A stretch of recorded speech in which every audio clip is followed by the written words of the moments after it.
celebration, bitches. Happy birthday, Dusty! So what's the game plan today, man? Shotgun beers until I die. Yeah. Beers until Deathly Hallows Part 3. Cheers, y'all.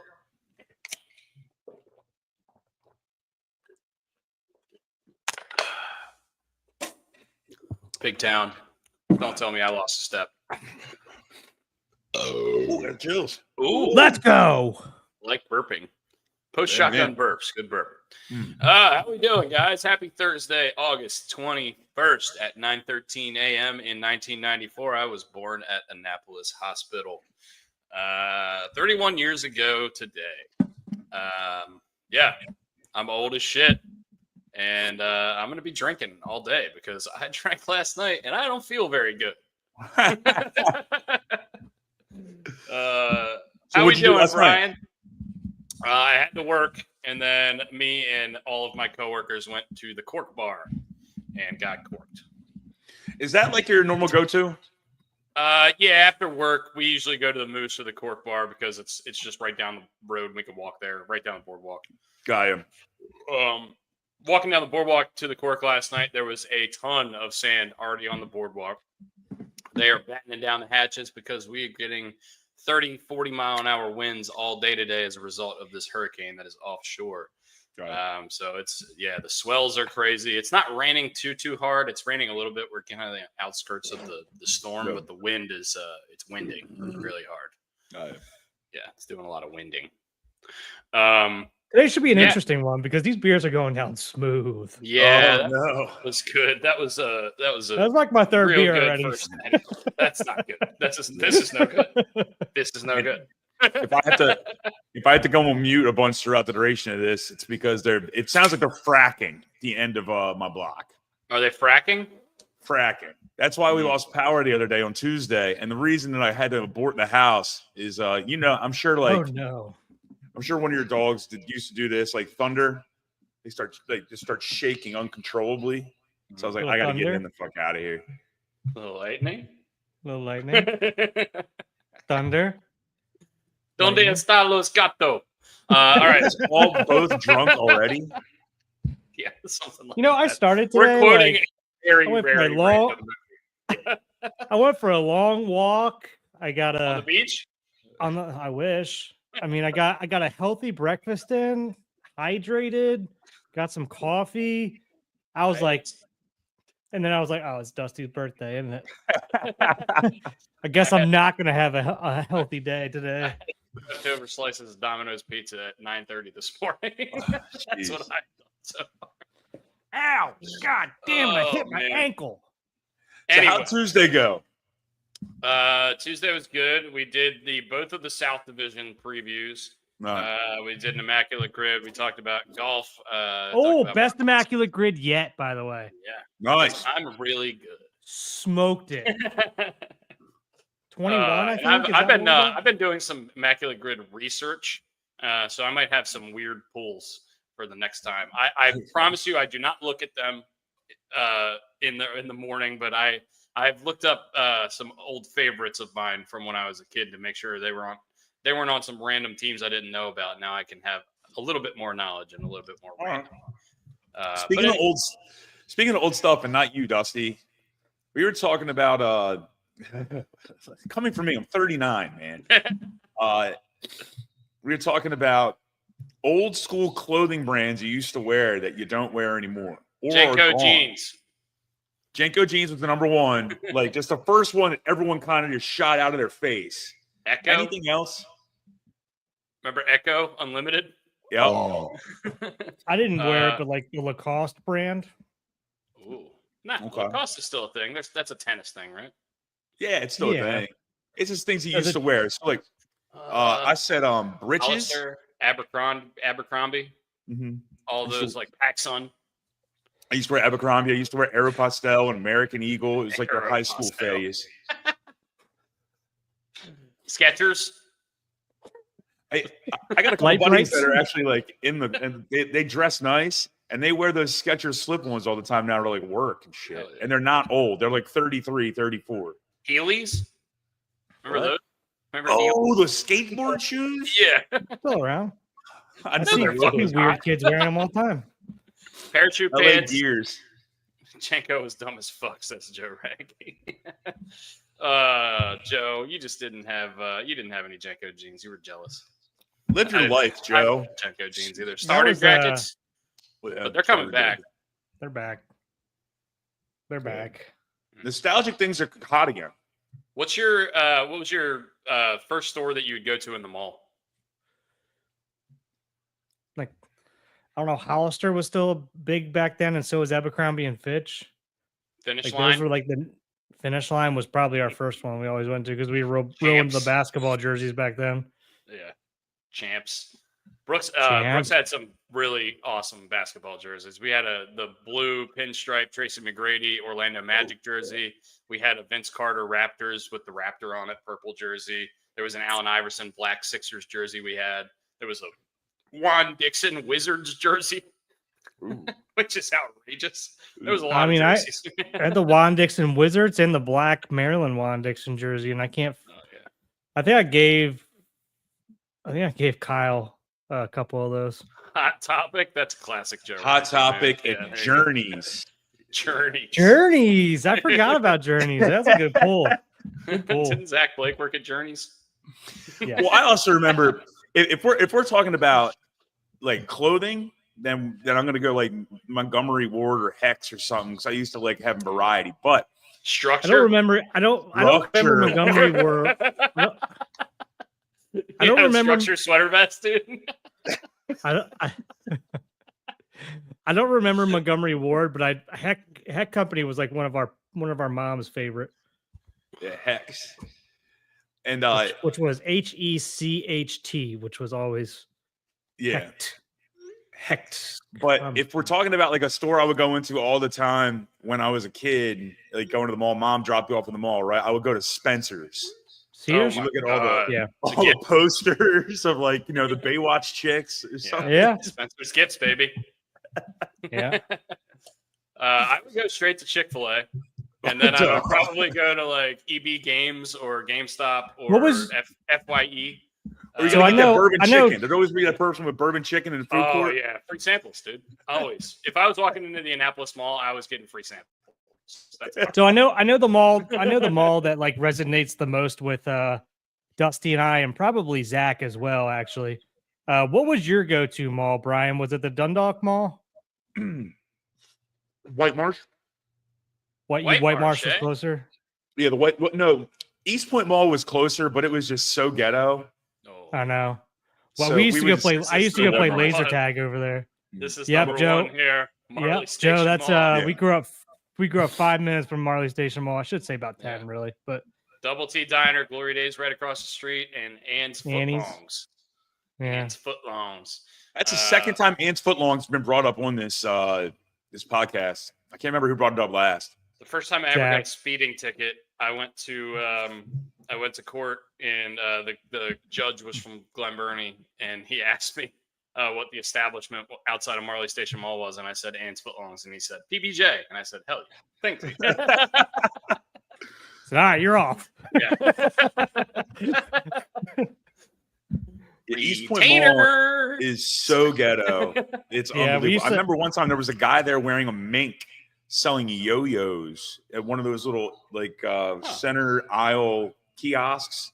Was he hacking sacks? Well, I used to go play laser tag at that mall, and also what was the skate rink that was down there? Skateland? Was it Skateland? Yeah. Skateland? Legendary pizza. Legendary pizza, and I wanted to always kill the living hell out of that panda. There was like the mascot they had there. And the reason we would go to Skateland is I don't like the roller skate because I like my ACLs where they are. But they had that Cruisin' USA game, which was the hottest thing since pants with pockets when I was a kid. Dude, me and Brooks used to rip that at Grotto's Pizza in Millsboro all the time. The Grotto's Grand Slam, sorry. Yeah, we used to crush air hockey battles. Air hockey wars. Almost took off a couple fingertips. Oh yeah. So when you guys think of like the the laser tag. I can still remember like the laser tag, the name of it growing up. We're getting real nostalgic. I know. But like I was thinking about this because I brought up laser tag. And whenever I bring up laser tag and I think of like the childhood laser tag we used to go to, it was one that was in Ocean City. Do you remember the name of it? No, I don't. It was in the you're talking about the base of East Point Mall, right? Like the lowest level where there were no shops. It was just a laser tag place. So I used to go to that one, but like when I think laser tag and I think like laser tag growing up, I think of this one in Ocean City, and it's where Ripley's Believe It or Not used to be. Do either of you remember the name of it? It was like Alien, maybe Alien something. I think that's what they renamed it, but before that, it was called Qzar. Qzar. No. Do you remember that? No. I think it was like Alien Land or Area 51 or something like that. I think they renamed it to that, Dusty. I think you're right. Yeah. But when I was when I was like young, and we used to, and this is a throwback for Dusty, when we used to go with Jason and Jeff there and drop us off in there, it was called Qzar, and for that's forever like burned into my brain. Brooks's rapper name is Young. It's like Yo-Yo, but worse. Did you see the kid? Hey, you just made me think of this. The kid that played for Lake May, his nickname was Big Gravy. That's an awesome huge kid that pitched. Awesome. And I'll just say, he wasn't white. Okay, I'm just gonna leave it there. So the name fit. You should carry a gravy boat to the batter's box and Doc Holliday it. Oh my god. Oh man, we are off the fucking rails. 10 minutes in, we're off the rails. All right. Happy birthday, Dusty. Happy birthday, buddy. Thank you, Mr. Friend. Thank you, guys. By the way, anyone listening or watching this is legit how we are whenever we're around each other. This is not an act whatsoever. Yeah, this is going to be a really weird show. I think we're going to be having some alcoholic beverages, so you might have a little bit of fun. You have a nice buzz going today. Yeah. Buzz Lightyear. Yep. Anyway. Are we going to keep talking nostalgia, or do you guys want to talk some sports? I want to talk a little league baseball. If that's cool with you guys before we get into major league stuff. You want to talk about little league speaking baseball? Of nostalgia, let's go to little league baseball. Brian, what little league did you play in, and how close did we get to getting to the Little League World Series? I'm Big Al, and I hit dingers. I just played like East Point, Baltimore County Little League the entire time, and then I played Metro Ball. So did you play all the way through like the Little League time frame, or did you go up quicker? No, I played the normal Little League time frame. I had a later birthday, so I used to be able to dominate because I looked older than I was. I am Carlos, age 12. Pablo Sandoval over there. Yeah. Oh, that's a good little reference. Not Sandoval. Yeah. Pablo Sanchez. Sorry. Pablo Sanchez. Who's your favorite backyard baseball player? Is it Pete Wheeler or is it Pablo Sanchez? It's Pablo Sanchez. Right? What about Keisha Phillips or Ahmed Khan? There was a lot of. I'm more of an. Was Ahmed? Who was the? Ahmed was the. He was the older brother. Ahmed was the power hitter, right? And Amir was more the all-around player. Yeah, he's a slap hitter. Yeah. Oh man. Going to Little League. Did anyone watch the game last night? The USA game that started at 7 p.m. and it went 7 innings. Was it the Connecticut versus Vegas? Maybe. That was the day one. That was like at 2 p.m. Okay, the 7 p.m. one was an elimination. I'm sorry, it was an elimination game. By then. Elimination I was game. at work, but it was South Dakota versus South Carolina. And I think if you guys remember me talking about how there's South Carolina team, they intentionally walked a guy, and then a kid came up and hit a 3-run double. Mm-hmm. Same team, same situation. They're down 6-1 in the 7th inning. So there's only 2 runs scored. It was 1-1 after 6. The game ends up going 7-6. They scored that many runs in the 7th inning alone. It was such a crazy, crazy, crazy game. It was 6-1, and like the kids from South Carolina are crying. They are legit crying already. And the coach comes out and goes, "Believe, just believe." And he said he's a Ted Lasso fan. Just believe. And that team came out, and then the team they were facing could not fucking throw strikes whatsoever. So South Carolina advanced. It was awesome to watch. It's better than any major league game I've seen this year. Well, that's what happens in little league games all the time. The pitcher goes on the mound and just can't throw a strike. That's what I did a lot. I did a whole lot of that. I threw really hard, but I had no idea where it was going. I was like, Dusty would strike out. Dusty would strike out 14 and walk 15. I threw a no-hitter in Cooperstown with like 8 walks. Once again, I was Irvin Santana. Oh, Jesus. And then after the walk-off hit, they're all celebrating, like they're jumping around, all this. The entire team's like jumping around, and they're jumping directly around one of the kids from the opposing team who just lost, who's on the ground crying like a little baby. And they're just like jumping around like, oh. I'm like, this is great to watch. Thank God they can't wear metal spikes yet.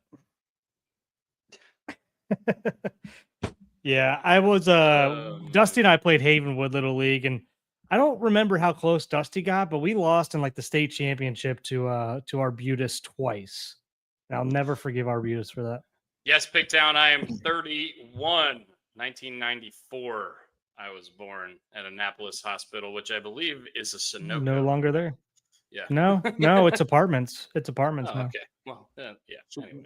what does that mean? You lost? Does that mean you didn't get to go to regionals, or you didn't go to didn't get to go to regionals? So I lost twice to Arbutus to go to regionals to go play like Pennsylvania or wherever. Mm-hmm. So I lost. Brooks's little league team was like legendarily good though in our area. Apparently not very good. Maybe I just thought it was really good because he was my brother, and it was. There was a couple good guys on there that actually Pigtown probably knows. Actually, it was a bunch of Northeast guys, and he probably played against a few of them at Chesapeake. Yes, I do, Randy P. Number 16 in your programs, number 1 in your hearts, baby. Footsteps, Falco, Ohio State. Heart. Miles and miles of heart. Miles and miles of heart. You need it.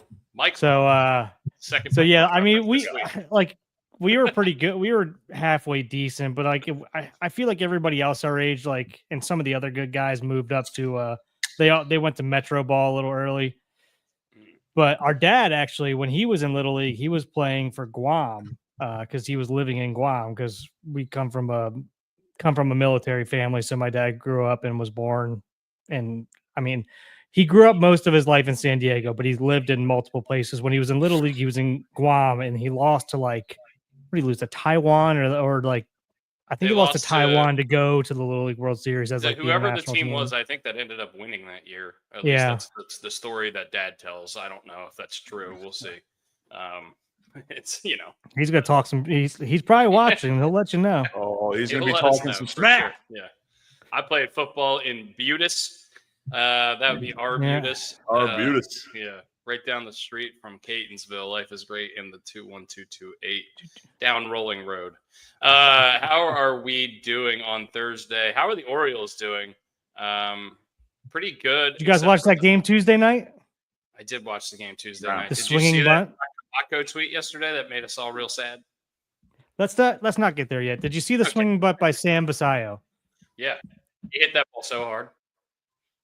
And I got to give shout out here right before that. Rico Garcia, Uncle Rico came in. Dog. Bases loaded. Oh my God. Bases loaded, no outs, strikes out 3 in a row and was just pinpointing these balls. And he just I loved it. They panned it on his face every once in a while and he was just fucking locked in. And dude, I couldn't have been more pumped for the guy. I felt so good for him. Like, I mean, this guy, he's been DFA'd 3 or 4 times this year, probably. Yeah. And he gets that. He does that in a big situation against a team that's trying to make a playoff push right now. And just throws his balls on the table, as Brian likes to say, his nuts walked in before he did, 10 minutes before he did. His dick walked in 20 minutes before he did. Dude, yeah. I was so pumped for him, man. That was really cool. Obviously, we saw what happened the next inning, but we got pretty lucky winning that game. But that's a huge little mini sweep right there. Just when they start to give you, go ahead. The announcer said it on the broadcast. I don't think it was the Orioles announcer. I watched the highlights of it the next day because I watched the game, but I was at work, so I watched it without volume. And whoever the MLB announcer was said, I think the Red Sox have had the bases loaded for the better part of the last 40 minutes, and nobody scored. I was laughing so hard because if you watch the highlights, they had the bases loaded forever, and nobody scored. You know what, Red Sox? Now you know what it feels like to be an Orioles fan for most of the season and the second half of last season. Yeah. Because the runners in scoring position stuff that we've had, as issues that we've had for a long time. Look, I know starting to come back around though. It's not a Babe Ruth level trade, but when they traded Mookie Betts, honestly, they should just have a curse for the next 50 years. They need another curse in Boston, I think. Okay. I agree, but they kind of got like the reverse of it with Devers right now. The Giants kind of have the reverse of that with Devers. Yeah. I don't really know what's going on with Devers, honestly. That seems like kind of a win for the Red Sox at this point. When it happened, it seemed like the biggest L in the world for the Red Sox. I don't really know what's going on there. They also just signed Roman Anthony with a little bit of that money, so good for Boston fans there. But since the Giants picked him up, they have the worst record in the league. Which is crazy to think about because you just got a stud hitter. But who's the hotter team right now? The Brewers or the Padres? Well, the Padres. Well, it depends on how far back you want to go. By the Cubs. Yeah. I don't know if you guys watched the Brewers Cubs series, but I watched every game of it this week. The doubleheader. I watched both of the doubleheader games. The game last night I was following on my phone because I bet on the Brewers and they lost, unfortunately. Who's the most random Brewer you can name? BJ Surhoff. Yeah, he cried. He cried when he got traded there, right? Or no, he got traded to Atlanta and started his career with the Brewers, right? Or was it vice versa? I think he started with the Brewers. Yeah. Okay. But yeah, you learned the other day that BJ Surhoff had 2,000 hits. Couldn't believe it. I can't believe that. I mean, he had 23 or 2,400. Like, believe it. Not just over 2,000. He had a couple hundred over. Wow. Yeah. That's not a knock on BJ Surhoff. I just didn't know 23-26 career batting average 282. Pretty good player. That's good. Yeah. I always knew he was a good player.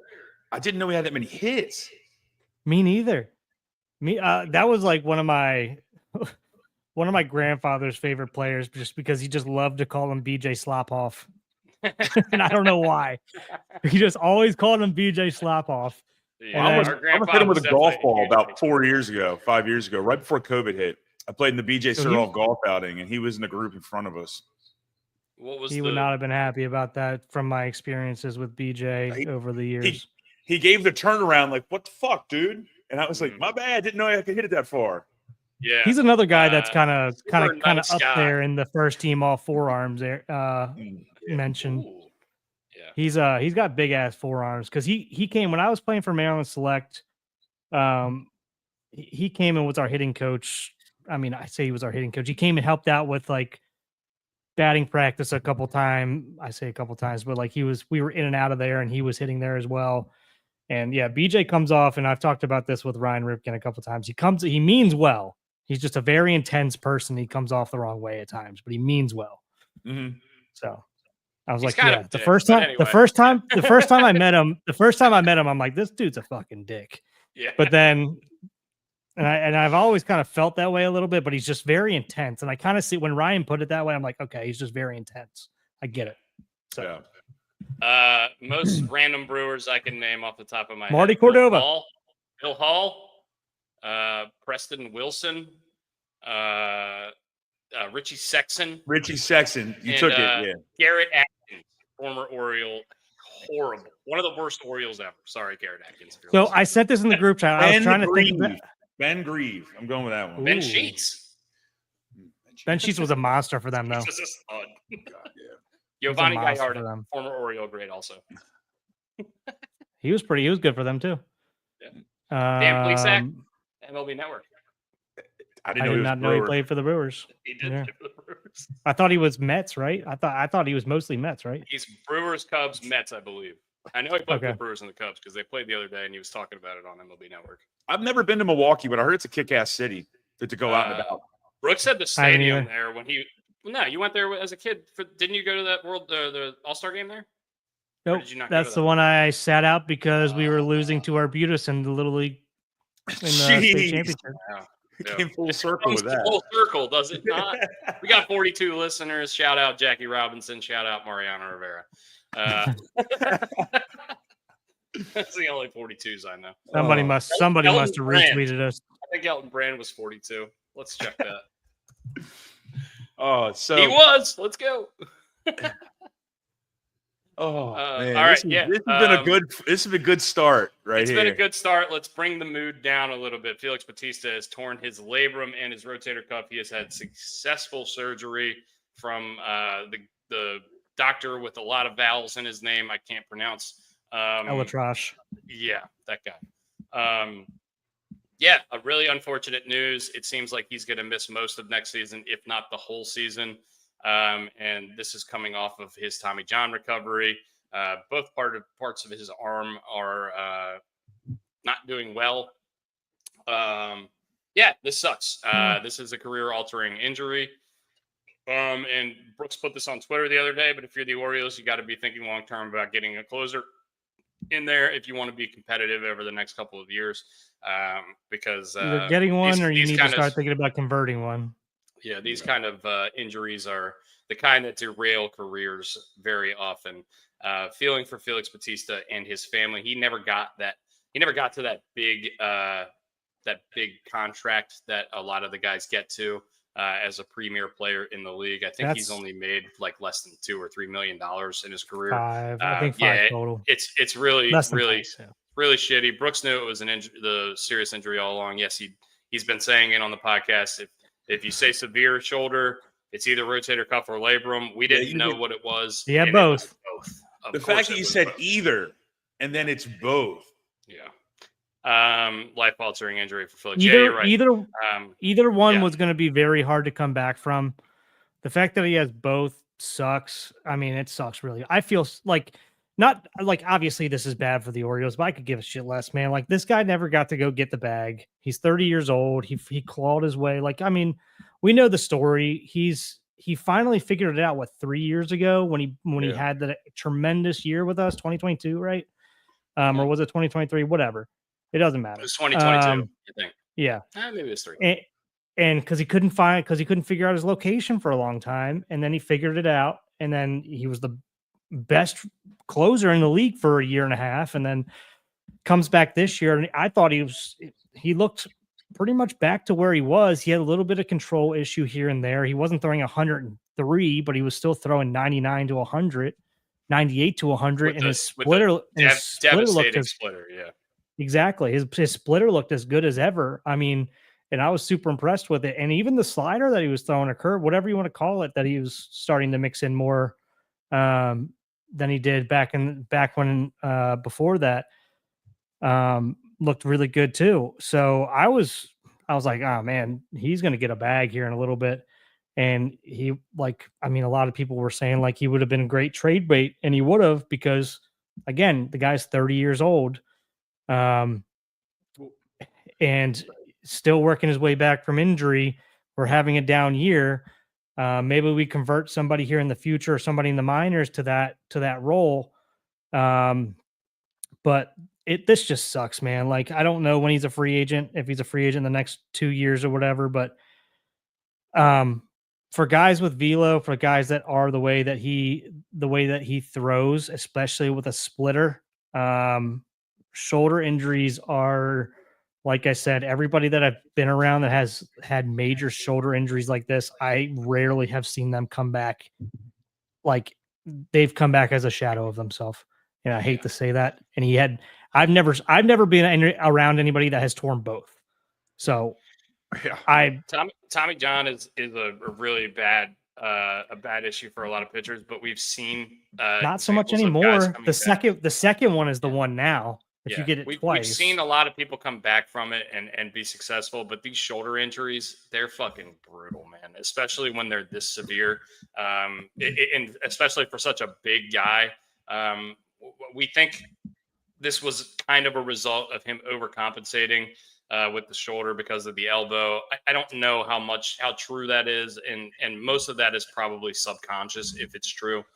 But it just sucks in general. Yeah, I mean that's just speculation. It just sucks in general. But I mean for the sake of the Orioles moving forward, this is bad, really, really bad news. This is bad news for Felix Bautista, of course, but feel bad just for from his the family, Orioles man. perspective, from the Orioles perspective, and taking all of that out of it. I mean, really, like Brooks said, we're on Twitter. We're going to have to be looking for a new closer down the line because these kind of things are really hard to come back from. Two things. One, just from the Felix Bautista perspective. Nice. Look, he's going to come back in a year and a half. He probably becomes a free agent in 2 years, and he won't get that big money deal, but at least he'll get a look. Some team will still take a flyer on him. He's a big dude. Assuming he's able to rehab 93, 94. He's going to get $5 million, $6 million, $7 a year. So at least he gets something that doubles what he's made in his career so far. Hopefully. I hope so. Nick Bode asks, is there a non-sour grapes, non-conspiracy reason to be concerned about our training staff, or is this all just horrible luck? It's hard to say, Nick. Honestly, Brooks, you we talked about this before, but the training staff was all replaced last year. Like the head trainer was replaced last year because this was seen to be an issue. Somebody wants to say happy birthday. Happy birthday! Thank you, Caitlin. I love you. What are you doing today? I have to work tonight and I have to double tomorrow. So really exciting news. What? A lot of work, just a lot of work. But we're gonna drink through it. Oh, okay. Cheers. I love you. Have a great day. I love you too. Bye. Bye, Kate.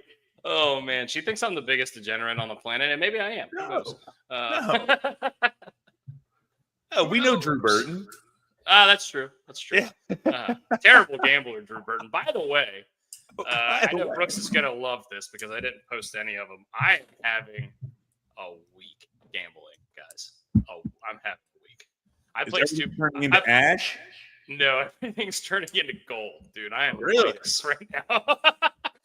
Yesterday, I placed two wagers: $25 on Kyle Schwarber to hit a home run, $25 on Eugenio Suarez to hit a home run. Guess who hit home runs yesterday? Both of those motherfuckers. Did you parlay them? No, I wish I would have. I put $25 on both of them, and both of them were like 6 or 7 to 1. So yeah, you can do the math there. But that was to cap off a really nice Orioles Red Sox series, which worked out great. The Samuel Basallo and Dylan Beavers total bases overs are just locks of the century. So we're just going to bet those forever. And also Scotty Scheffler is inevitable. He's Thanos. Plus 150. But yeah, and I bet it, by the way, because he's going to win. Do you want to hear the most crazy Scotty Scheffler stat that I've heard thus far this year? And there's been a lot of them. Can you guess what the worst score he shot on the PGA Tour this year is? In a round or total? In a round. Just in a round. 73. 73 is correct. Plus 1. That was the worst score he has carded, and he did it one time. Jesus. He shot plus 1 time. Well, I mean, his whole downfall. Outrageous. His whole downfall has always been his putting, right? And they're saying he's having the best putting year of his career. So he's first off the tee. He is first in approach to the green. He is number 2 in scrambling, and he is now number 12 in putting. To put that in perspective, last year he was like around number 70 in putting. So he is top 10 in everything. He's number 12 in putting. Basically, if he putts well for the week, he's gonna blow fields away. If he putts okay, he's gonna win. And if he putts bad, he's still gonna contend because he's that good. And everything else. It's outrageous. And I listened to several golf podcasts and stuff about it this week. I think his demeanor is such an advantage for him. The way he approaches life and the way he approaches everything, like winning, like Rory winning the Masters this year, you could tell emotionally, mentally, it took a lot out of him. He hasn't been the same golfer since he won at Pebble. He won the Players, he won the Masters, and you could tell the Masters kind of took a lot out of him. It doesn't seem like Scheffler has that. It seems like when he wins, it's just like, all right, what's next? You know what I mean?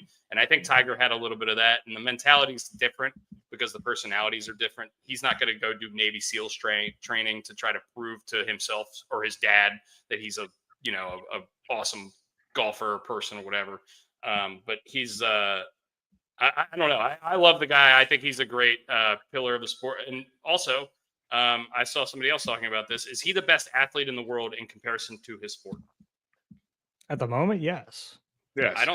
I don't think there's another answer, right? Because there's two guys in tennis. The only center. There's Judge and Ohtani in baseball.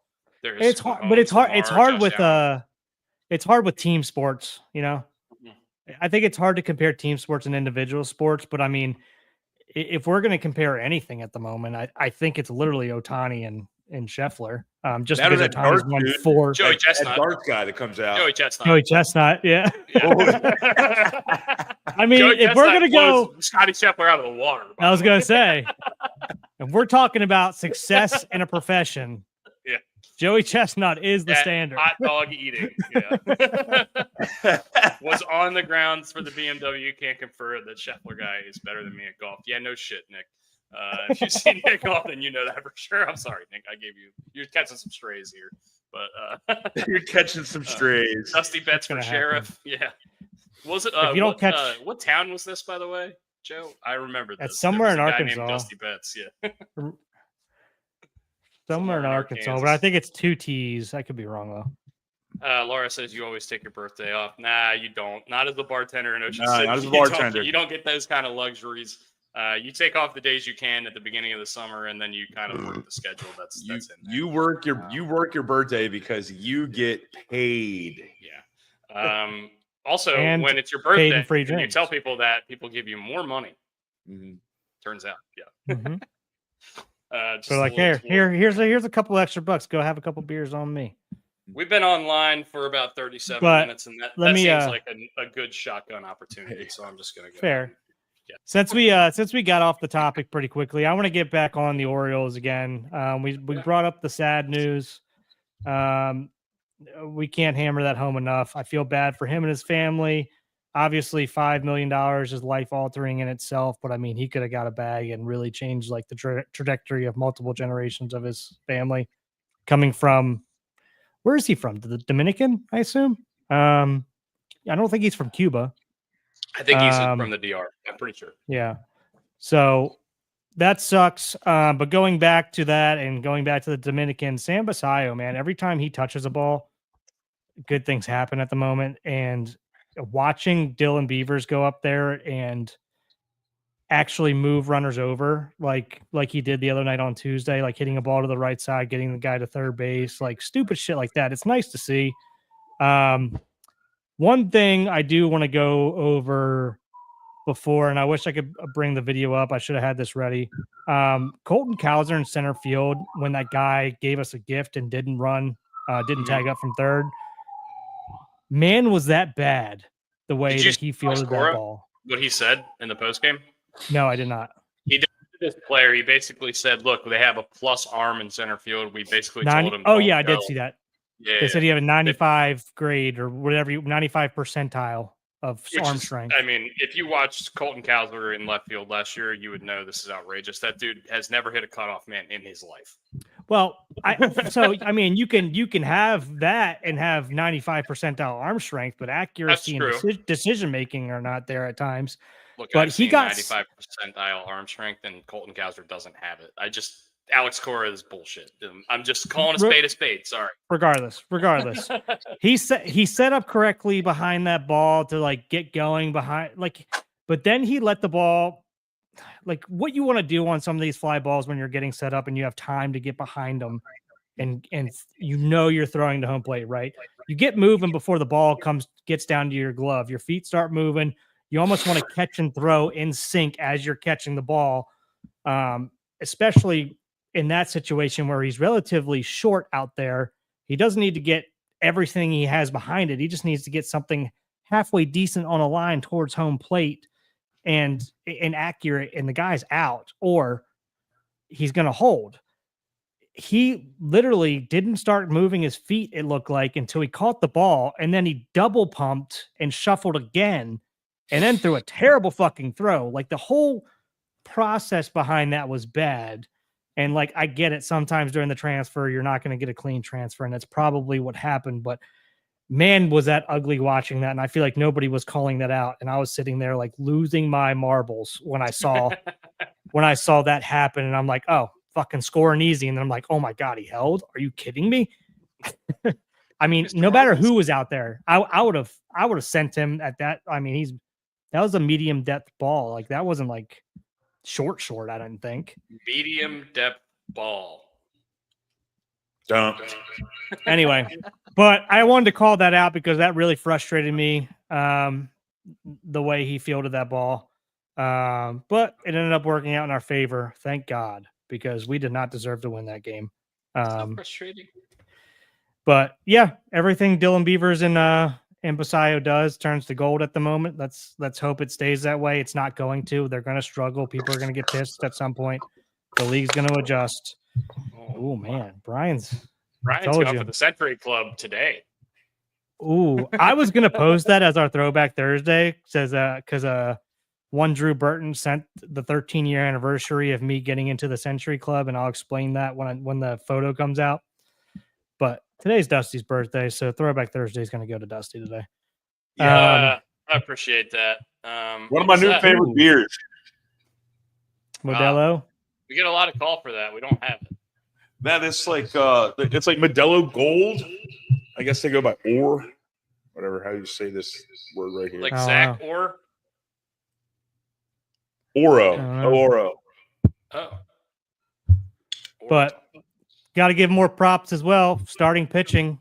Some of the best starting pitching in the league, Brian. We didn't get your take on this, but since June 1st, we have like the number 2, number 3 starting pitching staff in the league.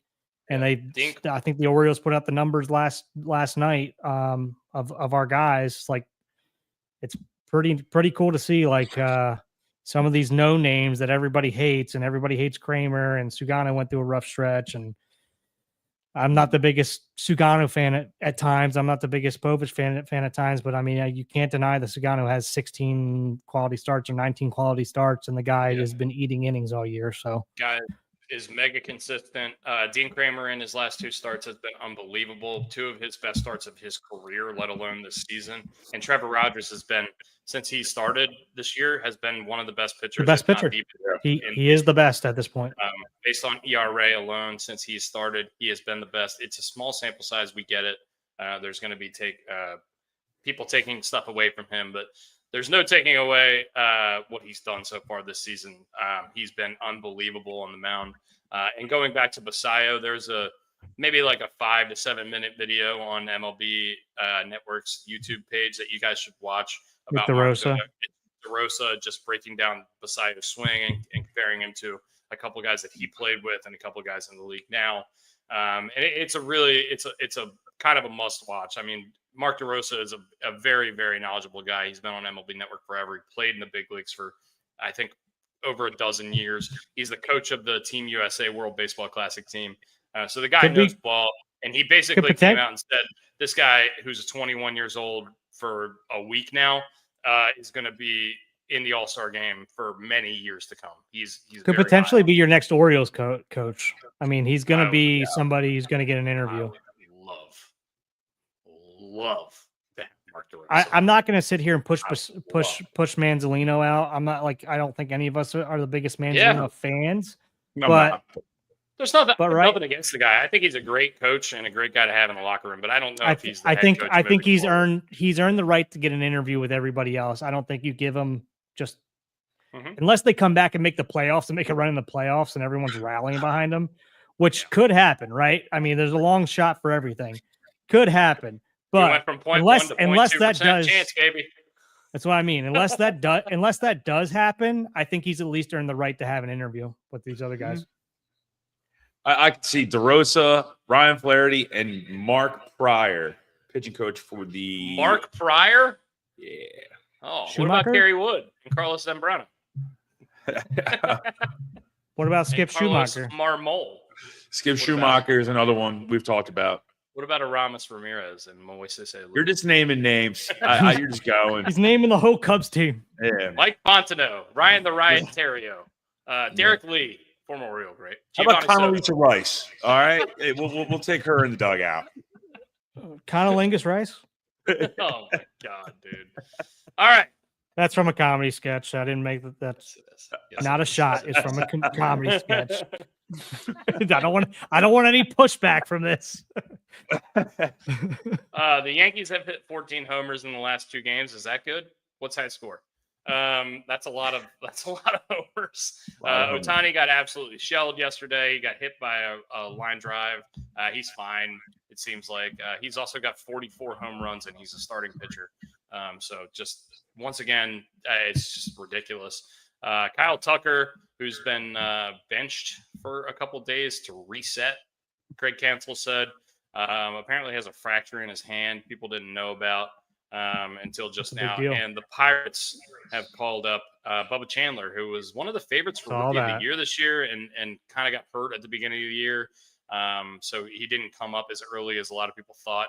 Bubba Chandler, a really, really talented pitching prospect, but he is in Pittsburgh. So he is going to be groomed to be traded somewhere else for Chris Archer. And I'm kind of or upset somebody like him. And I'm kind of upset because Tim comes in next Monday or Tuesday, and that would have been really cool to see Bubba Chandler start here in Indianapolis and then get to see Tim pitch after that. But And I like that whatever ESPN person put against the article for Bubba Chandler to come up, they the picture was a left-handed pitcher, and he is a right-handed pitcher. So it definitely wasn't Bubba Chandler. Love that. Big fan of that. Bubba Chandler gets called up, and he's like, they're naming all the stats and everything, and then the picture in the middle of the article is a lefty throw. Wait a minute. Oh, man.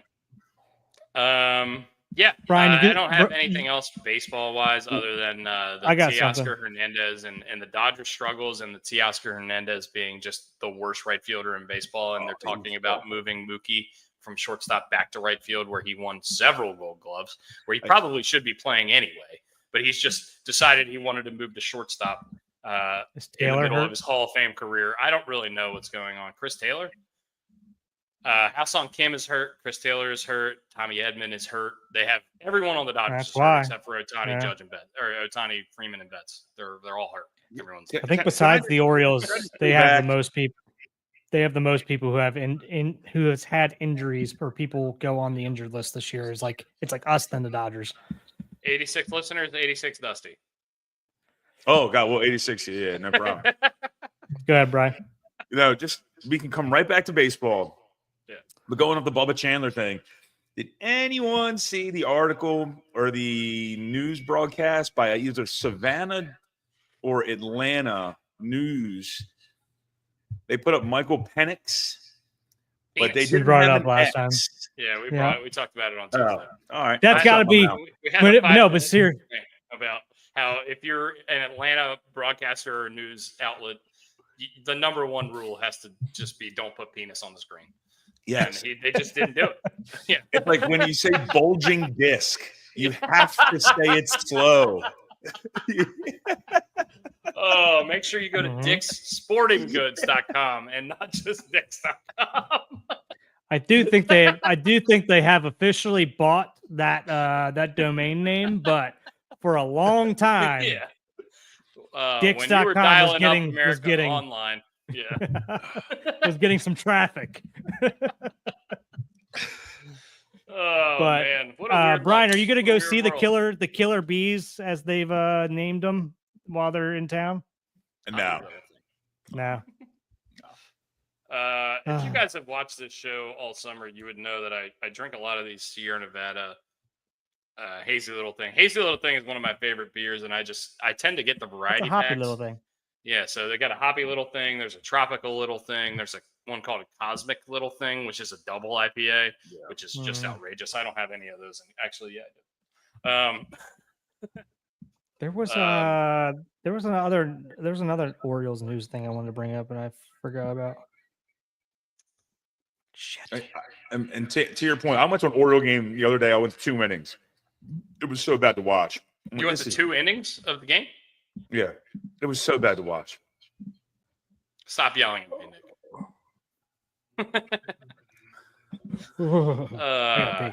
Ooh. Brooks that came on me quick. quick. All right. we're going to transition into football. Yep. I don't know if you guys like football, but it's about to start. You should probably start listening, watching, learning. Josh Allen's going to sit out the whole preseason for the first time. I don't think this is news. Chris Godwin and Tristan Wirfs both are off the PUP list. A lot of people thought Chris Godwin was going to be out the first 6 games and going to be on that PUP list. I would imagine Chris Godwin's going to be out the better part of the beginning of the season. It also seems like Jalen McMillan, who has a bad neck injury, landed weird in the preseason game the other day, is going to be out for them. Look for Emeka Egbuka, rookie out of Ohio State, to take a lot of those snaps early for them. I think that guy is going to be a fantasy stud. Okay. He is going in 5th, 6th round of a lot of fantasy drafts. Get him on your team. Mike Evans has been super consistent, but has a history of missing a couple games. He could be the number 1 pass catching option for the Bucs really quickly. And this is a team where Baker Mayfield threw for 4,500 yards and 40 plus touchdowns last year. So a very prolific offense. If you're looking for fantasy sleepers, just take some Bucs. I think they're going to be really good. And also their division is complete astronomical joke. And we talked about that on Tuesday. We did both of the South divisions on Tuesday without Brian. Good for you, Brian. You didn't have to listen to all that. So what? You both took you guys took the Bucs, I'm assuming. We'll do our picks at the end when we do everything. Yeah. We both said we like the Bucs and the Falcons, and then the Saints basically have no chance, and the Panthers are just treading water. That was the general consensus. I know a lot of people are kind of higher on the Panthers because of Bryce Young's kind of resurgence at the end of the last year, but we'll see. I'm very skeptical about that. I still don't love the defense, and I'm wishy-washy on the coach. But anyway, we're going to keep doing our divisional previews. And today we have potentially the most famous division in the history of the NFL based on the teams and the rivalries and the legacies. We are doing the NFC least, the NFC East. The favorites are the Philadelphia Eagles at minus 135 on DraftKings. I think they should be the favorites. I think they have the best roster in the NFL, the most talented roster. They were the defending Super Bowl champions, but we'll see how it goes. And they were very, very healthy last year, and we'll see if they're able to stay that healthy this year. Following them in the division, odds-wise, are the Washington Commanders at plus 220. Jaden Daniels coming off of his stellar Rookie of the Year campaign. They still have the Scary Terry headache that they're dealing with. They have the Brian Robinson Jr., who is their starting running back at this point. Seems like he wants to either get traded or they want to trade him. I don't really know what's going on there. So that's a little bit of weirdness coming out of the Commanders, but they did trade for Deebo Samuel. They traded for Laramie Tunsil. So they have tooled up, I guess, is the word the term I'll say. Dallas Cowboys sitting there at plus 550 to win this division. I love this bet. I know a lot of people are going to hate on the Cowboys, but they're a super talented team. Plus 550 just to win the division is pretty ridiculous odds, in my opinion. I don't love the team. I don't think they're going to be one of the best teams in the NFC, but I think there's a chance, right? Dak Prescott was one of the best, if not the best quarterback in the league a couple of years ago when Lamar won the MVP. I've said multiple times on this podcast, I think Dak probably should have won the MVP that year. Stats wise, I know he got hurt last year. They got CeeDee Lamb. They got George Pickens. I think this Micah Parsons thing will work itself out. I don't know for sure, but I'm just looking at the numbers. And plus 550 for the Cowboys seems like a lot. If some guys get hurt for the Eagles, I think they're right in there with the Commanders. And then 22-1 is the Giants, who are starting Russell Wilson. Look, I mean, if you're not Malik Neighbors, I just don't care about you if you're a Giant. What's going on with Micah Parsons? What do you mean? Have you not there's seen something going on? Because if you watch ESPN, you have no fucking chance to watch anything else but Micah Parsons. That's it. It's just Micah Parsons. It's the Micah Parsons show. All right, we're going to do a throwback for you guys here.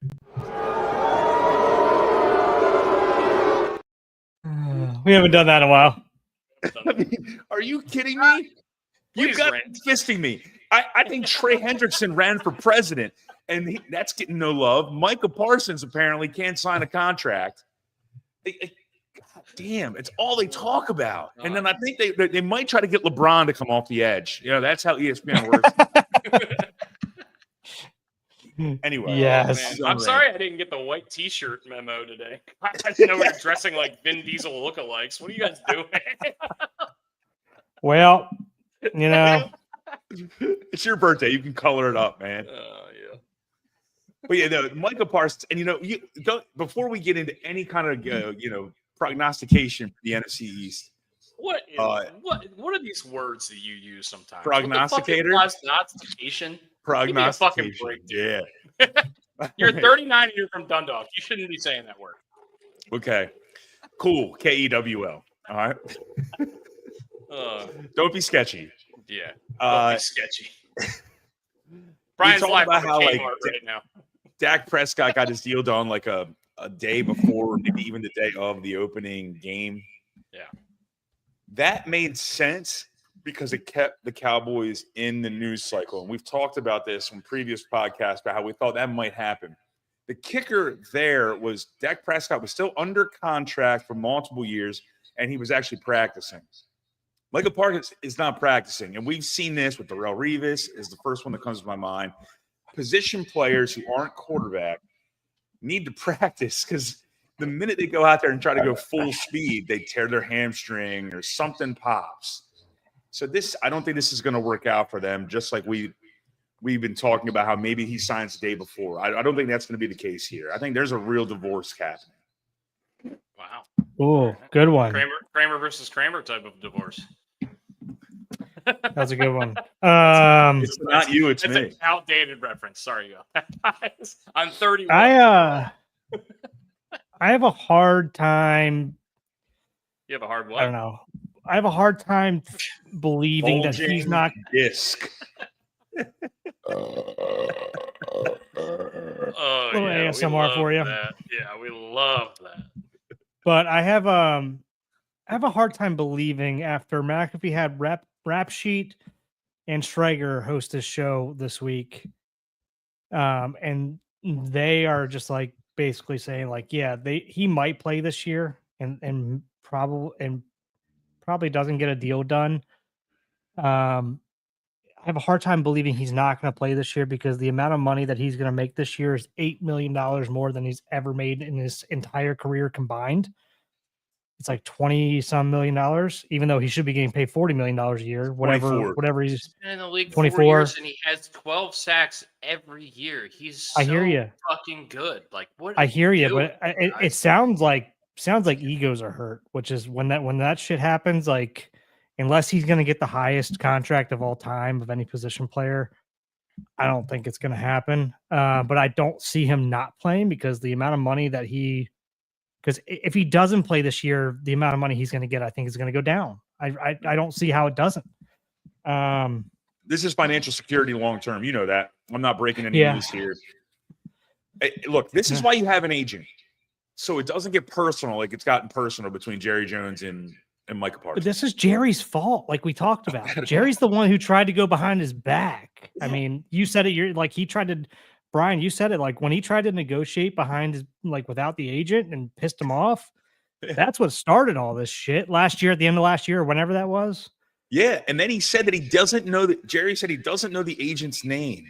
Yes, he does, because he negotiates with him for another player that's on the Cowboys. Yeah. So it's like, look, I think this is a complete disaster, like just media-wise for the Cowboys, but I don't think Jerry Jones cares. Oh, it's great. No, it's not. It's great for the Cowboys right now. Yeah, he thinks, and he may be right, and I may be free publicity, as Billy Joel would say. It's free publicity, but it's terrible if you're trying to recruit players to come play there. Yeah. Sorry, Dusty, I mean, look, I don't really have anything to add. I think it's a complete disaster. But look, bottom line is if Micah Parsons plays, and we're gonna do our NFC East preview now, and we'll just start with the Cowboys because we've been talking about them for a while. We're not ESPN. We can move. We can get past this. Yeah, and we'll move past the Cowboys. I think Trey Hendrickson is a bigger deal, to be honest with you. Based on the offensive weapons alone, I think they need seriously considered in this division. I think the Eagles are head and shoulders better than every team in this division is in terms of depth, in terms of position, positional, value, I guess. I don't really know what the word is. But if you look at the PFF rankings, I'm sure they have a lot of high-ranked guys. Their team is really, really good. But once again, injuries happen in the NFL. If Jalen Hurts gets hurt, maybe this team looks different. If Saquon Barkley gets hurt, maybe this team looks different. A.J. Brown has a history of injury. Devontae Smith has a history of injury. These are a lot of the best players on the Eagles. Dallas Goedert has a history of injury. We'll see. I think their defensive line will make up for a lot of those ailments if anybody gets hurt. But once again, we'll see if they stay healthy. But I think the Dallas Cowboys, even without Micah Parsons, have a real shot to make noise in this division, win at least 10 games, maybe 11 games, and challenge at the very worst. At plus 550, I think those odds are just a little out of whack. We'll move past the Cowboys at this point, unless you guys have anything you want to say on them. We'll talk about the Giants quick. 22-1. Wilson's their quarterback. I'm blanking right now. Who's their running back? Who's the running back going to be this year? Tony Pollard. No. The Cowboys? Tony Pollard plays for the Tennessee Titans. Yeah. Their starting running back at this point is supposed to be Javonte Williams, formerly of the Denver Broncos, who came back from injury last year and had a weird year. Rico Dowdle is now on the Carolina Panthers. He had 1,000+ yards for the Cowboys last year. Who's backing him up? Their backup is Jaden Blue, who you've probably never heard of. He's a fourth round rookie. He is not related to Alfred Blue, who used that's to play what I'm for the thinking Texans. of. Yeah, that's what I'm thinking of. 100%. By the way, if you're in 2025 and your name is Alfred, he's probably 40-something years old. Hats off to you. Are you back, Butler? What are you doing? What are you doing as the name Alfred? But yeah, Jaden Blue is a rookie for the Dallas Cowboys / Mavericks. So are you thinking that Dallas is going to be better than the Commanders this year, or is it pending whatever Scary Terry does? I'll tell you this. I know we're not making our picks for the divisions yet, but we're going to talk the division, so we might as well talk the division. I'm very, very, very scared of the Washington football team this year. I don't know what it is. But what does scared mean? Scared? Not Scary Terry. Scared. I don't think they're going to be very good. Same. I agree. Okay. I want them to be good because love my buddy Sean Foy and I love my buddy Brett Ritchie. Yeah. And last year was fun. Last year was fun. And I think Jaden Daniels is the fucking man. Mm-hmm. I don't know what it is. I just got a weird feeling about that team, and I don't like it. And also, I think Debo's kind of over the hill, and I don't really know if he's going to get back. Maybe I'm wrong. Maybe he was hurt last year. Maybe I don't know. But I mean, look, you're going into your season. You don't know if Scary Terry's going to be there. I think he's going to be there because what are you doing if you don't sign that guy? But look, if you go into the season with Deebo Samuel as your number one and your number two is who the fuck is it? Noah Brown? Luke McCaffrey? I mean, I don't even. Luke McCaffrey. He had 12 catches last year. Give me a fucking break, dude. Like you guys need some weapons, and if you don't sign Scary Terry, you guys are going to be in trouble. I agree. I'm on record as saying this on this podcast. I'm not, and this is not. I'm a realist when it comes to football and baseball and in sports. First things first, I am the realist. I am the danger. So, I do not believe they're going to be that good, as good as they were last year, because they won 3 or 4, maybe even 5 games on the last possession. I think 1 or 2 were by Hail Mary. Those things don't happen multiple years in a row. So if you take a couple of those away, they don't get the playoff position they had. I like the team. I just don't think they're going to have the luck they had last year.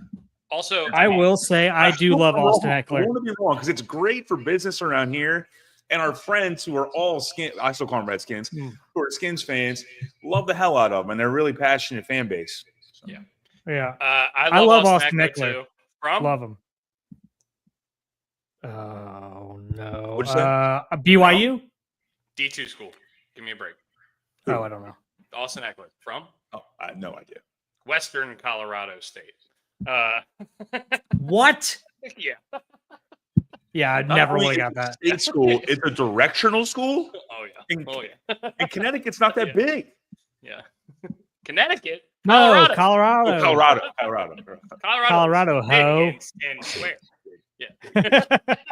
all VAR. those mid/western states are big and square. It's not like a circle. Besides- It doesn't keep besides going around. Idaho. It's like a square. It stops. Besides Idaho, how did Idaho get that state and everybody else is square out there? I don't know, man. You're gonna have to go Weird. back to the Louisiana Maps. Purchase for all that. Yeah, maps, dude. Has anyone ever been to the Four Corners, where those Mm. 4 square states all meet? I've not. No, I'm but I don't want to. Can you name those 4 states? I know Brian probably can because he brought this up. Wyoming, Colorado, Nebraska, Kansas. I Where don't are we think you at? got any of them. Did you get any? You didn't get any of Wait, them. what are you talking about? It's New Mexico, Nevada, Oh, I thought you were talking about the Arizona and New Mex- Utah. Arizona, and Utah. Yeah. Mhm. I would have gotten One of my Arizona. I probably wouldn't have gotten Utah. One of my favorite comedians has a joke where his name's Mitch Hedberg. He's a one-liner comedian. He tells really stupid R.I.P. jokes. R.I.P. RIP. He's a 27 Club guy, I believe. But anyway, he has a joke where he's like, I want to put a map up in my room and put a pin in every location that I visited on the map. But first, I have to go to the top right and the top left so I can keep the map up on the wall. It's the dumbest joke. It makes me laugh But it's really a great- hard. Yeah. It's a great joke. It's so stupid. I think he's also the same comedian who had the one was like, I tried to get a job at a fire hydrant company, but I couldn't. There was nowhere to park. I mean, there's been so many birthday candles. so many It's a fire, it was a people. disaster. So many of like the greatest comedians of all time will all say like who's the greatest comedian of all time, and I would say 90% of them say Mitch Hedberg. Yeah. Trevor, Yeah. Stephen Wright. Stephen Wright, same thing. Yeah.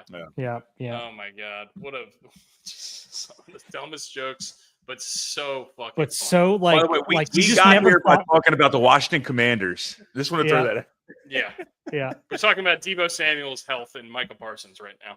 Anyway, So yeah, I'm glad you Giants. brought that back up. So Deebo Samuel, I think he has a much better year this year. Obviously, I mean, he was fighting pneumonia for last year And for a this is couple an weeks, and argument. then as soon as he got out of the hospital, he played the next week. There's no way he was ready to play. Yeah. No fucking way.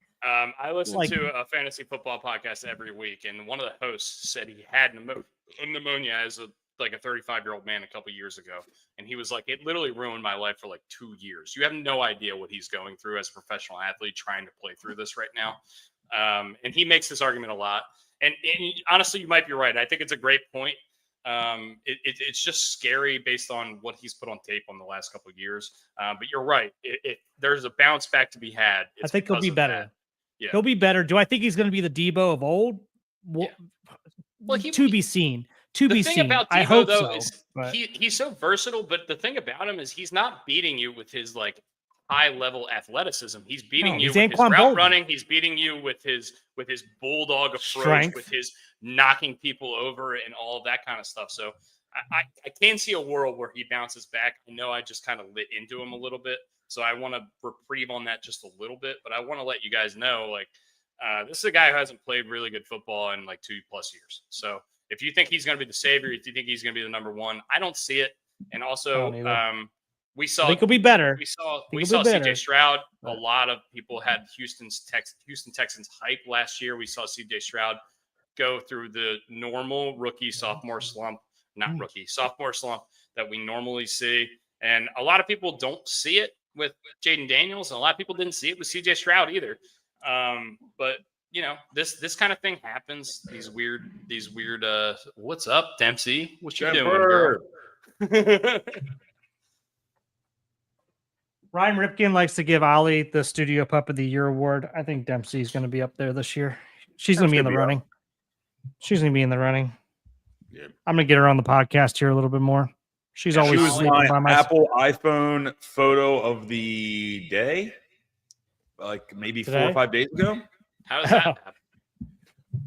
You get like Go one of into those your random photos. ones, like when you're, I don't know, it like naturally pops up. And it was Dempsey in the bed with me when I woke up in the morning at Brooks and Caitlin's house, and Demper was just in bed, like kind of staring at me. And I was like, Were you in the basement?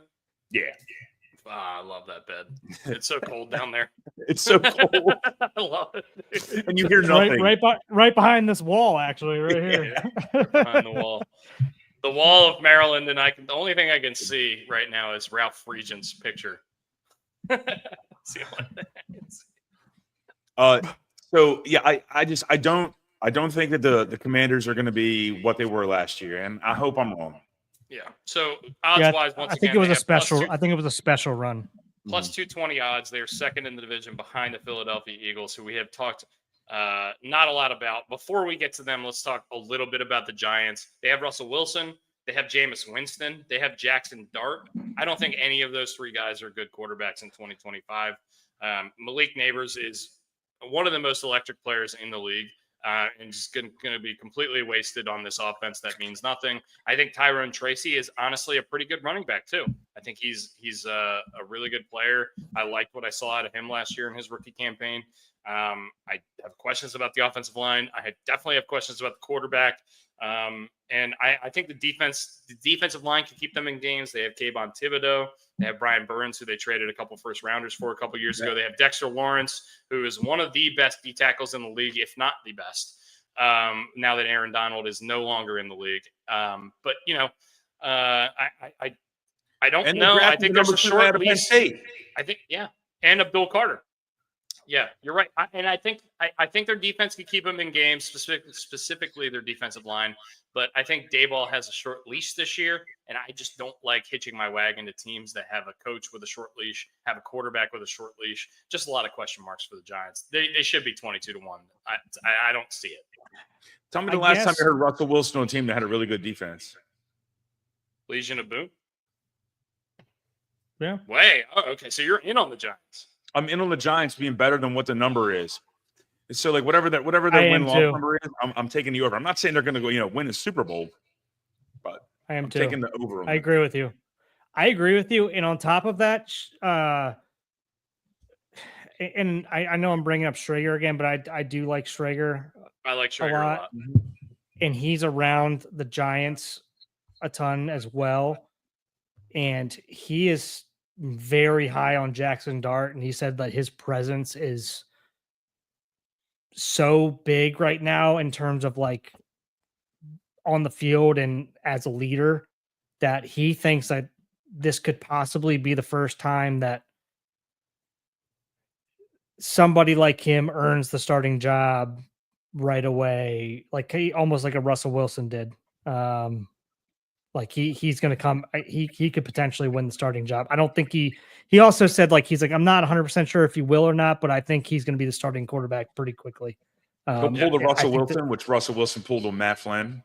Jackson Dart pulled Russell Wilson, which is wild to think. Big Matt Flynn guy. I think quarterback but Lamar Jackson missing a practice. This is not a story. I know. Sorry, Laura, I'm not trying to shit on you here, but a lot of people were sky is falling yesterday with Lamar. He got stepped on in practice. They're going to be very cautious with him. He's fine. Don't worry about it. These beers are going down too smooth, and now I got to pee. I'll be right back, boys. Steve's got to train the sea monster. Name that movie. Well, we'll wait for Brian to get back. I know you know that movie. Anyway, we have all right. So you guys are higher on the Giants than I am. I think they're going to be horrible. I think they win more games than what their over/under win record is. Do I think they're going to make a run at the division? Probably not. But I like what they got, man. They got some shit there. I mean, they got some pieces. They have talent at and I like Daboll except quarterback. I like Daboll. I mean, he made. He's bad. I don't think he's bad at all, but I think he's on the hot seat. He took the Giants. He took the Giants to the playoffs with a shitty fucking team, like 3 or 4 years ago. Look, and he beat us. I'm not blew us out. Super against it, but I'm a little against it. And I don't like teams that have questions at quarterback and questions at coach. And this team has both. That's my piece on it. I understand why you guys are a little higher. I think 22-1 may be a little outrageous to win the division. But yeah, I mean, look, I think Malik Neighbors is honestly, I think he's a top 10 talent in the league.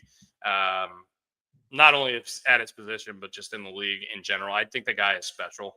What he was able to do better at his position, in his rookie year with the quarterback situation that he had. I mean, the guy is unbelievable. So I think they have a stud offensive weapon. I think they have good defensive line play. I don't like the secondary. I don't like the linebacking core. And I'm scared. The offensive line. We'll see. We'll see. Offensive line, running back. Shout out to Sean Barletta. He's our resident Giant fan. I do going back to this, I do think so. Going back through this division before we get to the Eagles, because that's where you're going next, correct? Yeah, we have to go to the Eagles, who are, in my opinion, the best team in the NFL. So and I think the Giants. If you know me, you know I love the Eagles. The Giants are going to be better than people think. I think the Cowboys are going to be better than people think, even though I think a lot of analysts are on them as well, which I'm usually off of. But I can see them being the only team that's going to contend for the East. I think the Commanders take a step back, and then let's go into it. I really just think that it's going to be hard to outclass the Eagles as usual. They've got one of the best rosters, if not the best roster in the league. They didn't lose a ton. It's just going to be dependent on health, like everything is every single year. But all things considered, it's kind of status quo right now with them. Yeah, so I will say this: I think you can see a little bit of a step back for the Eagles in terms of the secondary. Maybe the pass defense is going to be a little bit worse than it was last year, but their defensive line, you're right. Yeah, they lose Darius Slay. They got rid of C.J. Gardner-Johnson, who's now hurt, but I believe is on the Texans now. Could be, and then could be addition by subtraction with these guys because they are getting older. Yeah, and they do have guys to replace them. I'm not saying they don't. Quinyon Mitchell out of Toledo, first-round pick last year. Cooper DeJean out of Iowa, first-round pick last year.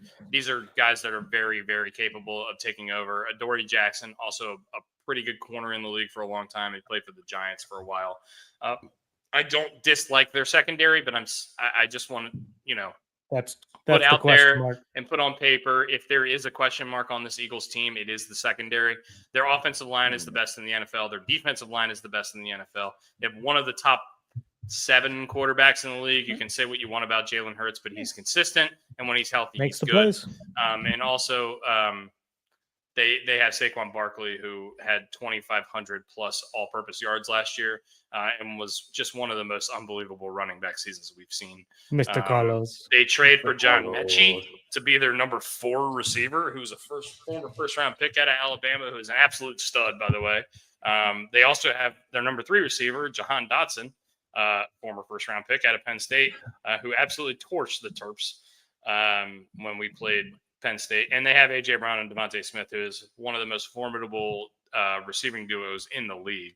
I mean, the team is absolutely loaded. Jordan Davis and Jalen Carter up the middle, ridiculous. Zach Bond at inside linebacker, who was a revelation for them last year, all-pro, switching from edge rusher to middle linebacker, off-ball linebacker. I mean, this team is completely and utterly loaded.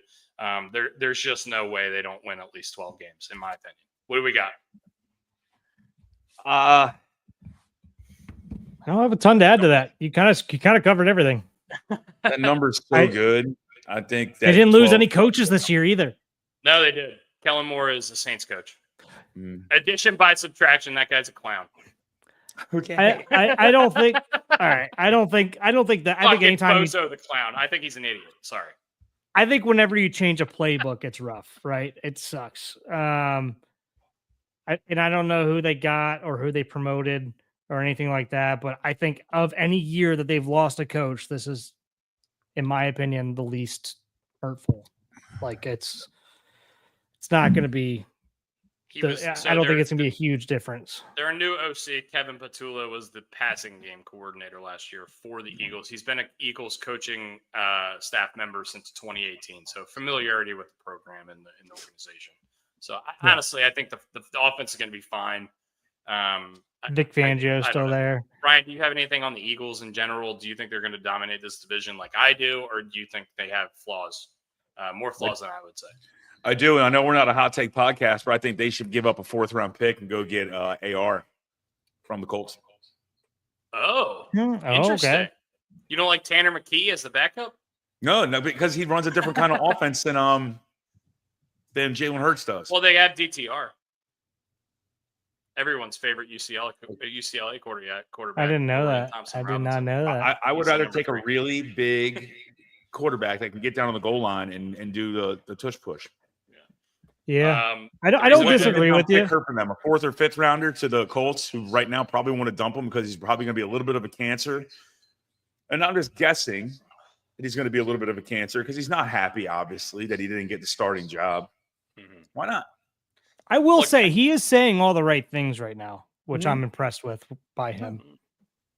But yeah, I mean, it's probably only a matter of time. But I don't think that's a bad take, Brian. I think obviously he's never going to be a starter there, but I think he'd be a good backup, or it could be a good let's put him in and maybe save a little wear and tear on Jalen Hurts.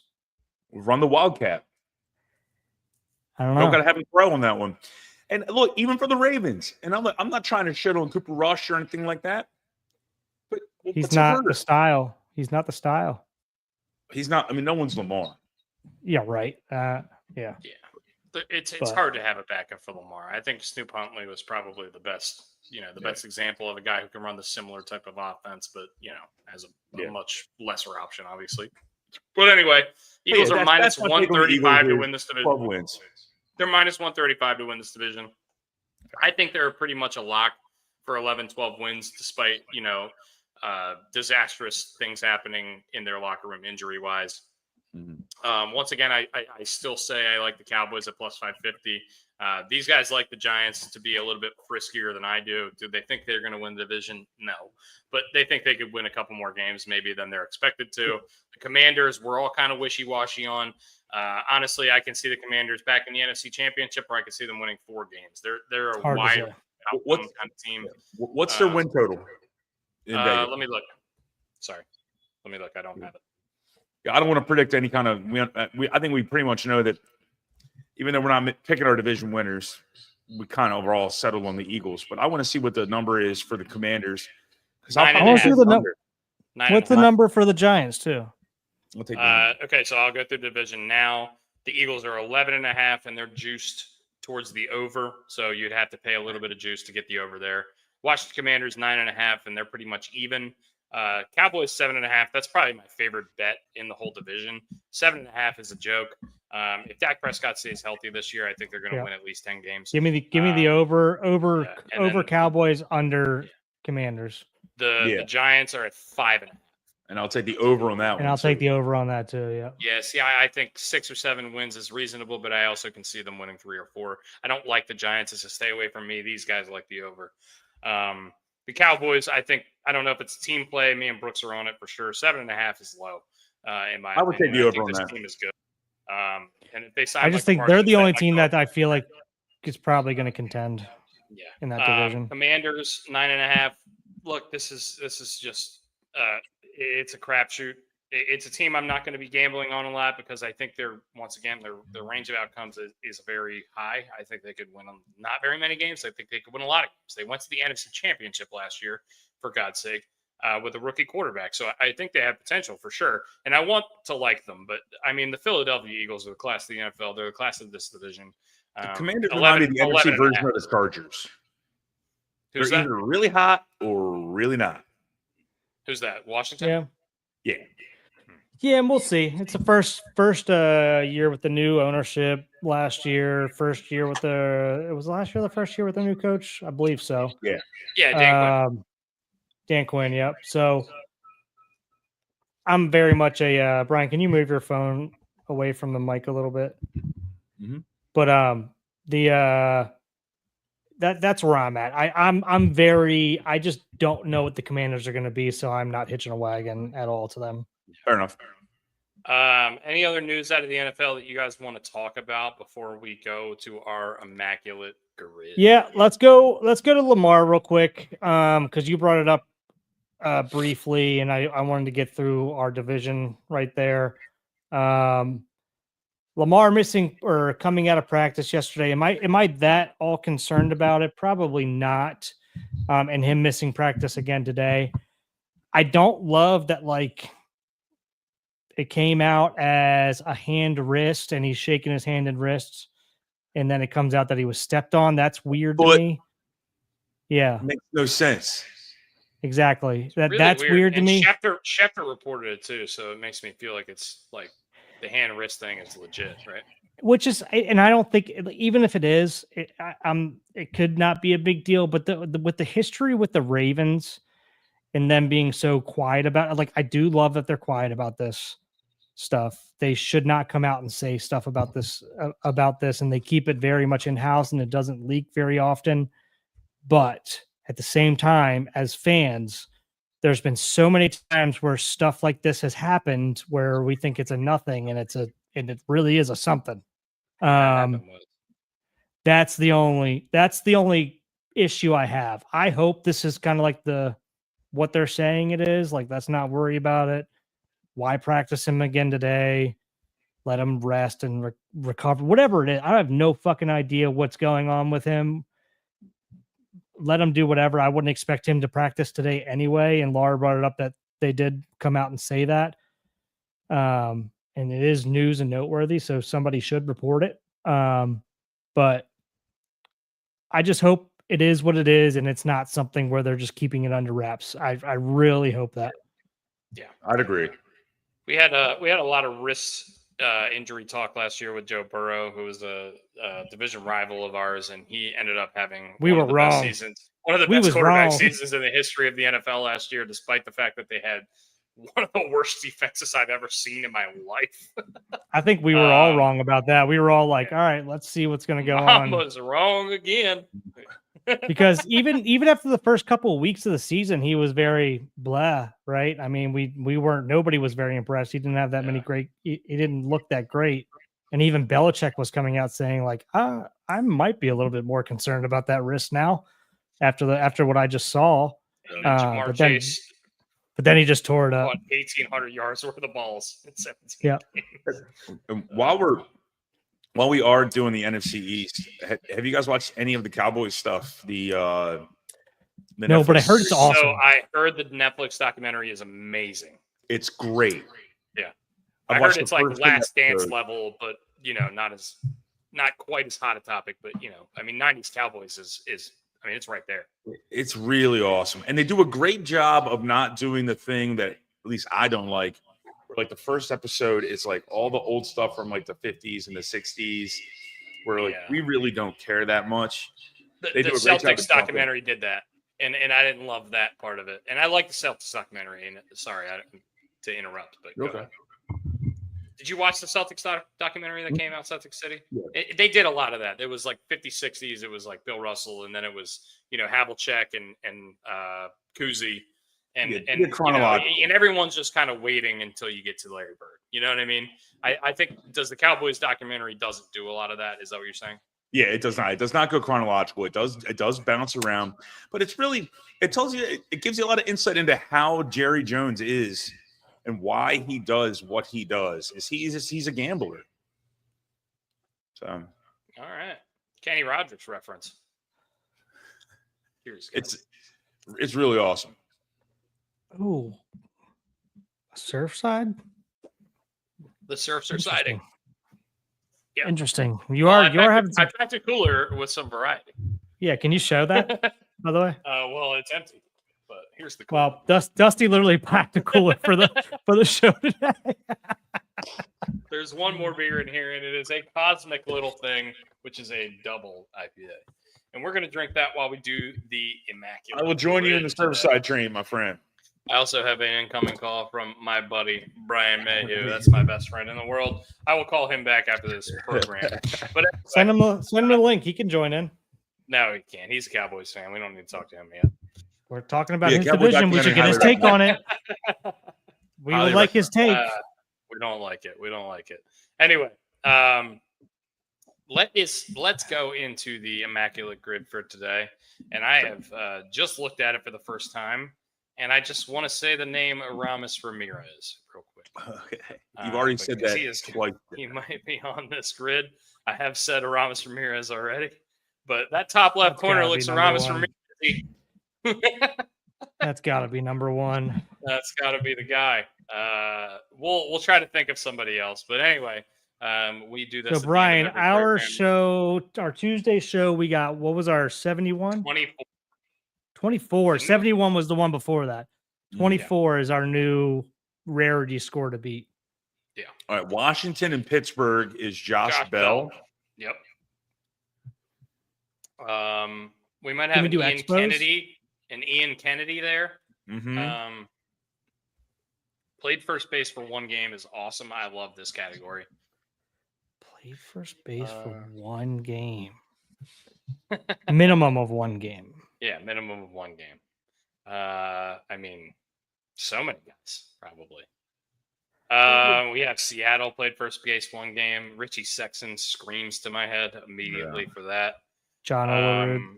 John Olerud's a good one. Edgar Martinez played a lot of DH. Tino Martinez. Tino Martinez. Did Tino play for Seattle?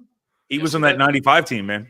Yes, he was. Carlos Santana played for Seattle. Adrian Beltre had a stint in Seattle. I don't know if he played first base at any point in his career. He was a third baseman, but 40 plus career WAR, played first base. Eddie Murray is the first guy I think of, just because I think he'll be a little bit rarer.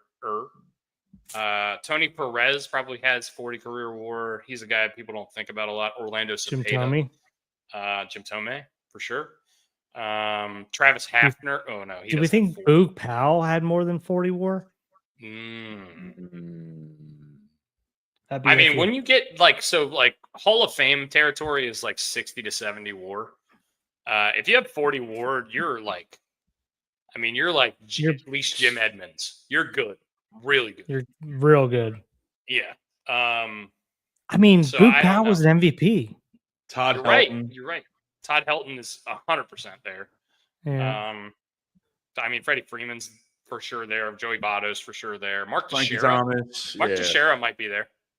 Yeah. Mark Teixeira defensively too, because he was so good with the glove. Yeah, he should be there. I like him a lot. He might be a good answer. Sean Green. Ooh. I think of him as an outfielder. Carlos Delgado might be there too. 100% there. Andres Galarraga, the big cat. Did we just say Andres Galarraga at the same time? Yeah, we did. Vaughn Gonzalez. Oh man, we got to think of somebody who didn't play first base but played maybe a game there. Ernie Banks played a lot of shortstop. People would think of Ernie Banks as a shortstop, but he played a lot of first base. Mark Reynolds. Ooh. Get out of here. There's no way that guy has 40 WAR. No, it's 40 errors. It's 40 million errors. People forget he became a good defensive player when he switched to first base. Washington, Seattle. Give him props for that. Washington, Seattle's tough. Victor Robles is the one that comes to mind immediately. What about Ryan Zimmerman? Out of a game for throwing his bat at the pitcher. Yeah, Ryan Zimmerman would probably be a 40. I love it. He's on the Washington side of this here. He would be first base 40 WAR. People forget he moved over there.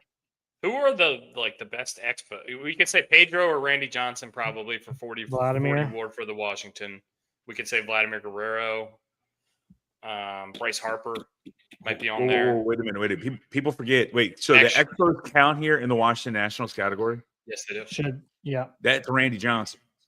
Randy Johnson or Pedro. Yeah. Or Vlad. Or Jose Vidro. No, Vlad didn't play for Seattle. No, he didn't play for Seattle, but he played 40 WAR. But Vidro, I'm not 100% on Vidro with Seattle. No, But don't I know think that you're for right. sure. I think Pedro or Randy Johnson for the Nats. Okay. Who do you want? You want Randy Johnson? No. Large Nats unit? Seattle. No. Nats Seattle. That's Seattle. Randy Johnson? I think he's going to be the number one answer. You think? What about Yeah. Pedro? Oh no, not Pedro. He didn't play for Seattle. Yeah, I know. Jamie Victor Moore? Robles. I don't. Fuck him. Victor Robles is not going to be Victor up there. Robles got thrown out of a game not Let's 5 do days let's do ago that. for literally throwing a bat play. I mean, I feel like he should be picked, right? Let's do that one. No one. Yeah. I barely remember Victor Robles. I'm a big Victor Robles. He sounds like a server at a Mexican restaurant. We're taking him. He 100% played for both of these teams, and he's going to be less answered than Randy Johnson. That's for sure. 9%. Oh my God, too many. That's too many percent. Yeah. I think Gene Segura might have worked there. I think Howie Kendrick might have worked there. Cubs Pittsburgh is a weird part of my brain. I feel like Ryan Domit might have played for both of those teams. That's like Brian Dempster might have played for both of those teams. Brian Dempster might have played for both of those teams. But Derek Lee might have played for both of those teams. Did Derek Lee play for Pittsburgh? I feel like he did. I have no idea. Everybody's just thinking around this. Washington, Pittsburgh. Give me a LaRoche. Andy or Adam? I know there's a LaRoche that played for both of these teams. I don't know which. I think it's Adam I LaRoche. think it's Adam. I think it's Adam. Is it Adam LaRoche? I think we're gonna go with the LaRoche. Adam LaRoche. 6%. All right. Not bad. That's not bad. That's not bad at all. Cubs Seattle. Dad says Jamie Moyer. Oh, all right. Oh yeah, I like that. I like that. What about Dick Mountain? Yeah. Dick Mountain can always be there. Dick Mountain could also be Pittsburgh and the other. It could be the other one. 37%. God damn, Dad. That's a dagger. Wow. That's a dagger. Look at that picture. Aramis Ramirez would have been less. Aramis Ramirez is going in the top left. I don't even care at this point. Aramis Ramirez. He just needs love. He needs love. Is Aramis Ramirez. That's what he needs. I can't Dick smell. Mountain. Oh, I can tell. 17. There we go. Okay, that's not that bad. Can we get over Jamie Moyer's face? Look, he got smushed. He looked like he bartended last night in Canton. Hey, like. Is that Todd? That's funny. Todd Harrington. Oh yeah. Holy shit. Played first base minimum of one game. How about El Toro, Pittsburgh? Pedro Alvarez, eh? Pedro Alvarez. Yeah. Neil Walker probably played first base at some point. Yeah. Steve Pierce. Yeah, people forget. That's who he came up with Pittsburgh. He played first base for them. He played first base for us. Yeah, I don't know either. I know he came up. Yeah, he came up with Pittsburgh. He played outfield, first base, third. He might even play third. I'm going to go Richie Sexson here in the Seattle first base one. You like that? I don't like that. No, not at all. You don't like it? Okay. No. I know he played first base for them. I like John Olerud better than Richie Sexson. I guarantee you that John Olerud's like a borderline Hall of Famer. People forget Richie Tino Martinez. Sexton is too. No, he's Richie not. Sexton almost has 500 home runs. Yeah. That's the biggest lie since global warming. There's no way Richie Sexton has. He's got like 400 and change. He's got 400 and some. He's got 306 homers. 360 plus. He played for Seattle for 3.5 years. Holy shit, he played for the Yankees. I didn't know that. I didn't know that either. 306 career home runs is a lot. Good for him. 306. Go. I mean, you can go for if you think he's going to be less likely than John Olerud. I think for sure he's going to be less likely than John Olerud. Let's see what you got. All right, let's see it. Or Edgar Martinez. 7%. Okay. All right. We'll see what John Olerud was. He probably has a bigger portion of that pie.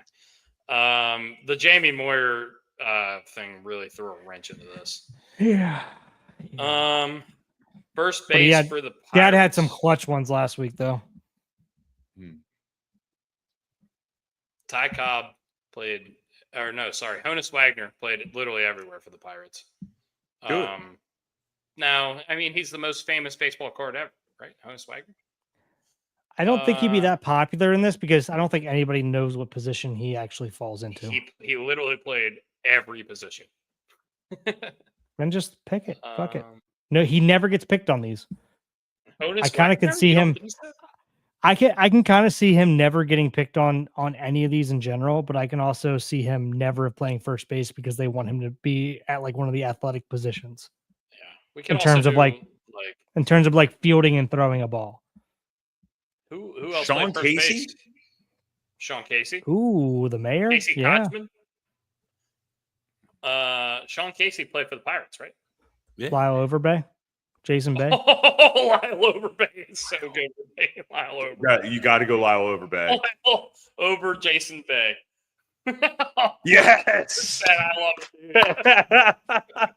it. Brooksy. Overbay. That's a fucking name. I love that guy. My heart skipped a beat. Oh man. Feel good about that one. That's probably my best one I've had yet. Does anybody have a weird Cubs year? Just one weird Cubs year. Greg Maddux. I mean, he was there for a while. Greg Maddux played. He had 2 stints there. Yeah. He played more games for the Cubs than he did for the Braves, I think. Agreed. Dempster. There's no way he has 40. I feel like I think of Moises Alou as mostly a Cub, probably. Do you think Moises Alou has 40 WAR? Yeah, I do. I think he's close. Yeah. Do you I think it's iffy. I think he's close. I mean, Cubbies WAR is a lot, dude. This is like we're getting into Hall of Fame territory. It's not Corey Patterson, but I'm thinking about him. Arrieta doesn't have a 40 WAR. No. Arrieta has one of probably the best seasons ever pitched in 2015. But John Lester. John Lester is a great answer. Lester's good. Sandberg would be probably the most. That's gonna be number one. Sandberg or Ernie Banks Banks is probably going to be the top couple guys there. And Sosa. Sammy Sosa. Yeah. Sammy Sosa. Derek Lee. I don't think he has 40. I don't think he had 40. I really don't. Derek Lee was a stud though. That guy, he definitely had like a 8 for or 9 like a 5-year period. He was one of if not the best first baseman in the league. Doesn't who had a short stint? Hawkins, Andre Hawkins, is that his name? LaTroy. Not LaTroy. The Hawk. The Hawk. He's probably on here. Lee Smith. LaTroy. Yeah. Bruce Sutter. Yeah. Alfonso Soriano might have 40 WAR. That's what I said. Soriano. He definitely does. He definitely does. But I bet you he's worked high for on either of the left two organizations here. He played for the Nats. He had a 40-40 season for the Nats. Dad, if you're still watching, if you could think of a expo with 40 plus WAR that nobody would think of. Well, you got Rock Reigns. Start working on that. It's Randy Johnson. It's Pedro Martinez. It's Vladimir Guerrero. Those are the 3 that I'm immediately. Those are going to be the most popular. Tim Raines. Oh, Tim Raines Sr.? Yeah. He's got 40 WAR, you think? I think so. Hall of Fame. I mean, he had 2,500 hits. Let's go with Tim Raines Sr. I like that. I think he's. Yeah. Are you scared? Yeah, a little bit. I think he's teetering on 40. He played for 600 years. Ooh, Dad. Let's go. We got it. Tim Raines, 5%. All right. Carter. 40 career WAR, played 1 game at first base.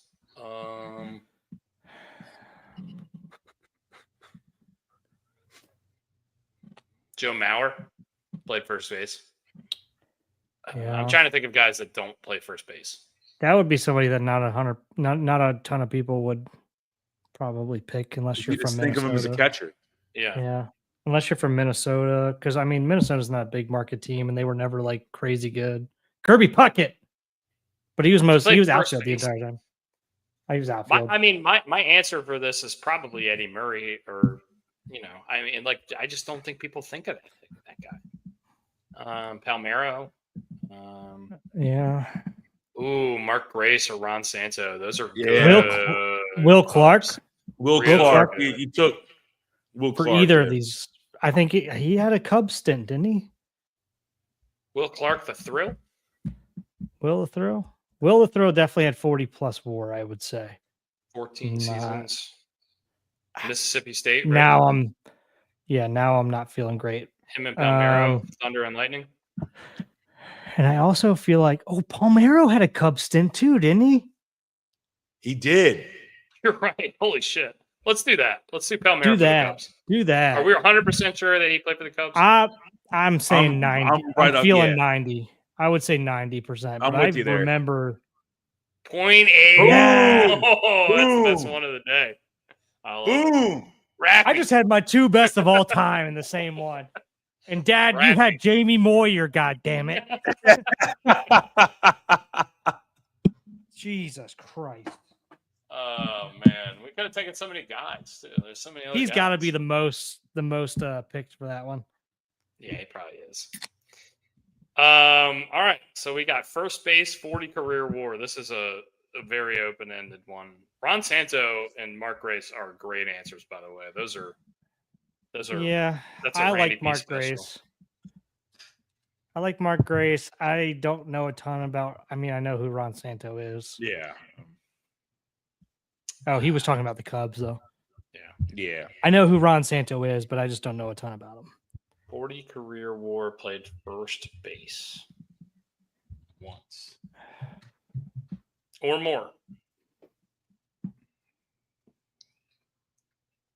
Minimum Ernie of Banks, one Eddie Murray. game. I like the Mauer pick because no one thinks of him as a first baseman. You think more people would I pick think- him or Honus Wagner? I think Jimmy Fox would be a good answer. I think David Ortiz might be a good answer because people think of him as a DH. Ooh. Willie McCovey, David Ortiz. Willie Stargell, Willie McCovey. Those are good answers. I think we're good. I think we're going to get a good score for sure on this one. Frank There's Thomas. a lot. I feel like there's a lot here, man. Yeah. This is going to be the most. the Dusty, most guys. it's your birthday. Why don't you pick it? Yeah, your birthday. You pick it. If Put I the feel pressure like on if I feel like that, I'm like not 100% sure on it. I'll let you know. Troy Gloss. I'm getting weird. Jeff Bagwell. Prince Fielder. Scott Rowland could be there. Prince Fielder. That's a hard one. He cut short. Career cut short. Yeah, he has the exact same amount of home runs as his dad. You said you'd love Teixeira there too. I like Teixeira. I do like Teixeira. Do it. That's a Maryland boy. Let's take Teixeira. He's a St. Joe boy. I'm not 100% sure he has 40 career WAR. I think he does. He I think He he's a played for a borderline. while. I think he's a borderline Hall of Famer. I do too. Uh, I think there's no doubt he has 40 WAR. I would Okay. say that's 100%er, but it's up to you whether you think it's going to be a. let's take top Mark pick. Teixeira. All right. Big Tex. 2%. 2%. 2%. All right. What do we got for the Jamie Moyer the most. Josh Bell, Jamie Moyer, Ramos Ramirez was the number one. John Olerud, I told you, was the number one. But then we didn't go with that. Arizona. glad. Ramos But Ramirez. 16%'s not bad. 16%'s not bad. And Aramis Ramirez was a bad one for us. Yeah, too. this is a lot of people here. What is 40 career WAR for the Nats? Tell me Jose Vidro's on this. Pedro. Felipe Alou. John Lester was right. Ivan Rodriguez played for them. We can't see your screen. Oh, I'm sorry. My bad. I'll share it. Sorry.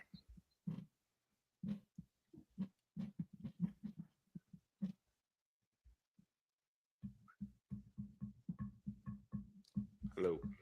Sorry. There we go. Yeah, Felipe Alou. Don't know who Candelaria is. Bartolo Colon. Bartolo Colon. Remember that for Nelson 40 WAR. Cruz. Yeah.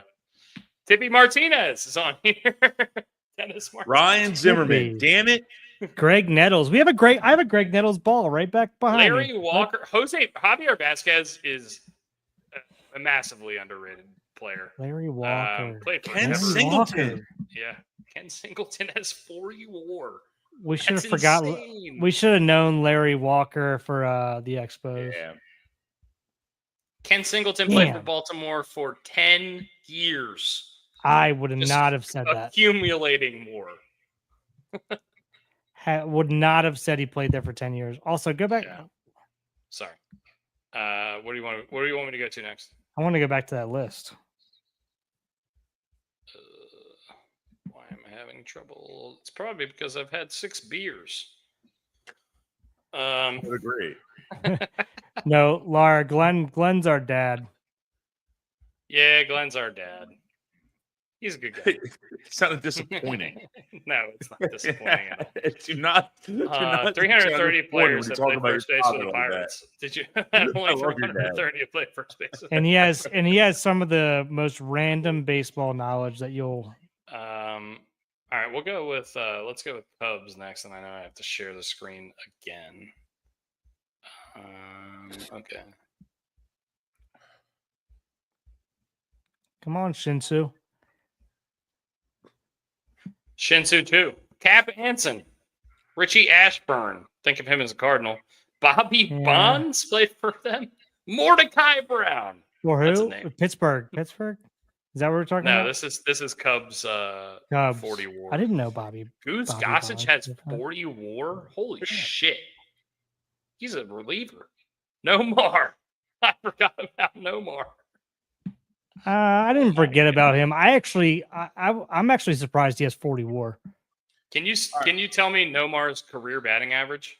Oh man, I almost said Jason Hayward too. I thought about him, but I didn't think he got there. I didn't think he got there either. He's so good defensively. 5 Gold Gloves. I was so hesitant to say it because I thought I'd just be made fun of. Does Nomar have like 299? Kenny Lofton. Nomar's career batting average is 313. Okay. That's pretty ridiculous. Well, because I That's mean, his there was career multiple years he was teetering with 400. Ben Sobrist. Oh my god. Oh. Carlos Zambrano has 40 WAR. Can we look at damn. number 83? Look at number 83. Hippo Vaughn. right below Rube Waddle. Who's Rube? Rube has to be from the 1800s. That guy's name is Al Spalding. That must be the guy who invented the basketball. He's related. Distant cousin. Billy Williams is a great answer. Hoyt Wilhelm, former Oriole great. Yeah. Did Hoyt play for the Yankees too? Dude, I feel like he did. Zambrano has so many WAR. Holy shit. He was Cy Young 5, 3 out of 4 years. By the way, I mean, that's pretty crazy. So Ron Santo is a first baseman. Ron Santo is like is a Hall of Fame Jack thing, right? He's in the Hall of Fame. Yeah, I just don't know. I think he's the third baseman, but Robin Roberts. He played. I always forget about Robin Roberts too. I was gonna say there was a guy there named Rick Russell as well. He used to like 5-time All-Star, I think. He's the guy who gave up the home run in the All-Star game to Bo Jackson. Ron Santo, 70 career WAR. That's a lot. Jesus Christ. For 14 years, he played only for the 9.8 WAR in 1967. He was MVP 4. Who do we think won the MVP in 1967? Frank, maybe. Orlando Cepeda. The top Orlando 5 guys Cepeda? are Orlando Cepeda, Tim McCarver, Roberto Clemente, and Hammerin' Hank. You know Who the hell is Henry Aaron? Fergie Jenkins. Well, this has been a fun one, guys. Tony Gonzalez played football. This guy. Willie McCovey, he's way down there. Anyway, yeah, this was a fun episode. Guys, thank you very much for all the birthday wishes. We It's really your birthday. appreciate it. We got It some is my house birthday. cleaning. I'm wearing a fucking Shinsu jersey. Yeah, I think we have some house cleaning. Something about Adley. Yeah, Adley has Yeah, Adley abdominal injury. discomfort, according to Brooks. I have to pee, so you go ahead and tell us about Adley, Brooks. Why I pee? Go ahead and get yourself a beer. We're gonna do a send off for you. Yeah. Yeah. I mean, Adley with abdominal discomfort again, which is not good. Yeah. I don't know. I have nothing else to say about it. I mean, he just came off the DL because of his abdominal discomfort and was hitting pretty well. Not great in the month of August so far. Yeah. I wonder if this has something to do with it. I have no idea. Abdominal stuff sucks, man. It lingers. It comes and goes as well until it's fully healthy. So Is abdominal also oblique? I know where the obliques are. So I don't know. Yeah, I would assume so. I'm not 100% sure on that. I don't know how technical they are allowed and not allowed to get, because I mean hockey you can say lower body injury, right? I don't. And even the NFL, I feel like you can be somewhat vague with some stuff. So I don't know how. I don't know. I saw Messi. I know this is a different sport, but muscle injury was his reason for not playing. Muscle injury. Oh, okay. Was it Russell? Russell the love muscle? Russell the love muscle? Yeah, who knows? Yeah. He hurt his love muscle. Let me do one quick scan of Twitter. I also I'm going to pour this now because this gets foamy. Yeah. So I need to let it sit for a second. Nice. Oh, Bombay. Hell yeah. Digging that. Bombay. 94 listeners for the 94 years that I've been born. Oh, let's do it's Thursday. We got call-ins. Can we put the link in the Friday. Gotta get put the link in the chat. Link in the description. Let me do one quick scan of Twitter just to make sure we didn't miss anything that came up while we were on air. Glacier Monkey wants to know, are all these injuries just bad luck and a part of baseball, or is the Orioles staff a bunch of fuck ups? Percy Harvin. Yeah.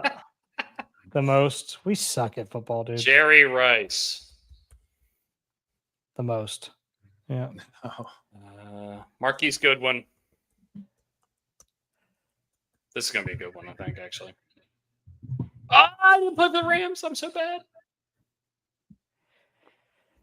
Sorry, guys. Anyway. A lot of people are feeling a little eerie about Lamar not practicing today. People need something to talk about right now. Let's get. Well, it goes back to the Ravens have Ravens have duped us in the past. Sorry, Dusty. I'm doing a quick scan, Dusty, of Twitter to make sure we didn't forget anything or something didn't come up while we were on air. Joe Racky said he'd come on to sing happy birthday to you. Joe, I would love that, but dude, I'm ready for bed. Can you put the invite in the chat? Thursday is call-in day. Oh my God. PGA Tour comms have said that they're going to do Lift Clean in Place for round 1 of the championship. Oh man. Mm-hmm. They're going to do what? Lift Clean in Place, which means if you're in the fairway, you lift and you clean any place. Oh, I didn't hear what you said. Also, I did see that the PGA Tour got this new committee, 9 members led by Tiger. What are they deciding? It's going to be just for the changes moving forward. Hello, Roger McNuggets. All right. Dusty, you got one? Are you ready or no? Is everybody ready? What do I have? What? A beer? Yeah. We got one last. I think when I stood up, I got a lot more drunk than I was before. We got one last one, or we can just wait until there he is. What's up, Joe? How you doing, brother? What we doing, buddy? Happy birthday. Man. I gotta make it quick because gotta get in this Dollar General. But, that's all right, man. You gotta get in that Dollar General, dude. Yeah, we gotta time frame to get back to the warehouse today because they actually yeah. want to put tires on this truck. But Give me your favorite Arkansas fact of the day. Yeah, we haven't had one in a while. Jesseville, Arkansas has a lot of crystals. So we got diamonds and we got crystals. But there's a store down there you can go buy crystals and different rocks and minerals. That's why we're called the natural state. Huh. That's why you're called the natural state? Yep. I didn't know that either. That's 2 Arkansas facts. That's Lots 2 and of 1. rocks, lots of crystals. Hell yeah. Hopefully not crystal meth. There's a restaurant that does a 55-gallon pancake breakfast challenge. And it's like the largest pancake I've ever seen in my life. It's 55 gallons? There? Is it batter or a pancake? It's a pancake batter. It's like 9 cups of pancake batter. Jesus Seems like Christ. too many cups. So you got to give them 24-hour notice to make it, and it's $25. And if you finish it in an hour, it's free. How long do they cook it I'm assuming for? all of us. Medium rare? I don't know. I just saw it. And, I'm assuming all of us have seen Uncle Buck. I've seen Uncle Buck. Where he's It's been a long time. That big pancake he makes, he's like, I couldn't even get it through the door. But yeah, I got help today, so my helper just took the order in, but I'm gonna have to run real quick. But cheers. We got water. This is water with Gatorade. Okay. Hell yeah. Cheers, Cheers, Joe. buddy. We appreciate Cheers, you. brother. Happy Hell birthday. yeah. Love that. That was Joe. He's our boy. The Arkansas facts he gives are ridiculous. They're outrageous. What's your favorite Joe Arkansas fact? Probably the one where he was talking about God, what was he talking about? Mine's the parade. The 98-foot parade, the shortest parade in America. And the Grand Marshal. The Grand Marshal? The Grand Marshal. There was a eating contest Flav. that he was telling us about. It wasn't Rocky Mountain Oysters, but it was something like it. It was ridiculous. Yeah. Eating that competition. festival. I can't remember. That festival, yeah. Oh, yeah. Oh, the Toad Fest. Toad Festival, Festival, right? Toad Suck Something like Festival, that. yeah. Something like that. Sucking toads, yeah. Anyway, guys, I'm going to celebrate my 31st birthday with some breakfast potatoes, with some scrapple, and with some eggs directly after this. Oh, Brian. I don't know how you guys like your scrapple. You weren't here on Tuesday. The official name is Quaxon Holiday. Quaxon Holiday? All right, awesome. I like that one. It's not Lamar Quaxon? Close second. That would have been a good one, too. Close second was Gordon Bombay. Ooh. I'm wearing his jersey. Yeah. Third was... What was third? Roger McDucks. No. Right? No? Bart? No. Gavin? Steve Sagano? Steve Finley Sagano. Damn, hold on. Give me a Steve sec. Pierce Sagano. Give me a sec. Give me a sec. Give me a break. Give me a break. Break me off a piece of that. Chugs Peterson. Chugs Peterson. Chugs Peterson. I like that. All right. Happy birthday, Dust. Happy birthday, Dust. Thank you guys very much. I am going to go be horizontal until work. It's going to be great. 93. My favorite 93s are Calais Campbell and Corey Redding. Those are the only two I can name right off the top of my head. Maybe Dwight Freeney. Was he 93? Anyway, end this podcast. Happy August 21st. Happy Thursday to y'all. Happy Ron Santo Day. I just announced it. It's Ron Santo Day. Scrapple. She loves Scrapple. We're big Scrapple people. Hughes is the best Scrapple brand. Not Rappa Scrapple. They're fine. There's nothing wrong with it. But Hughes is the best. I agree. And also Hellman's is the best mayonnaise. Don't at me, Dukes. We'll see you guys. And also, keep a lookout. Keep a lookout. We'll be doing our fantasy draft live on air whenever we can get our goddamn friends to figure out when they want to do the stupid Fantasy draft. What? The goddamn. You can't When say are we goddamn doing on the it? air. When are we doing it? I don't know. Can't- I'm hammered. Can't or won't? I mean, I'm Trying to in. go do one. All right. See all you, right. boys. See Love y'all. you guys. Have a great Thanks day. for watching. We'll see you Happy Tuesday, unless we go live randomly this weekend. Who knows? See ya. Tuesday. Later, nerds.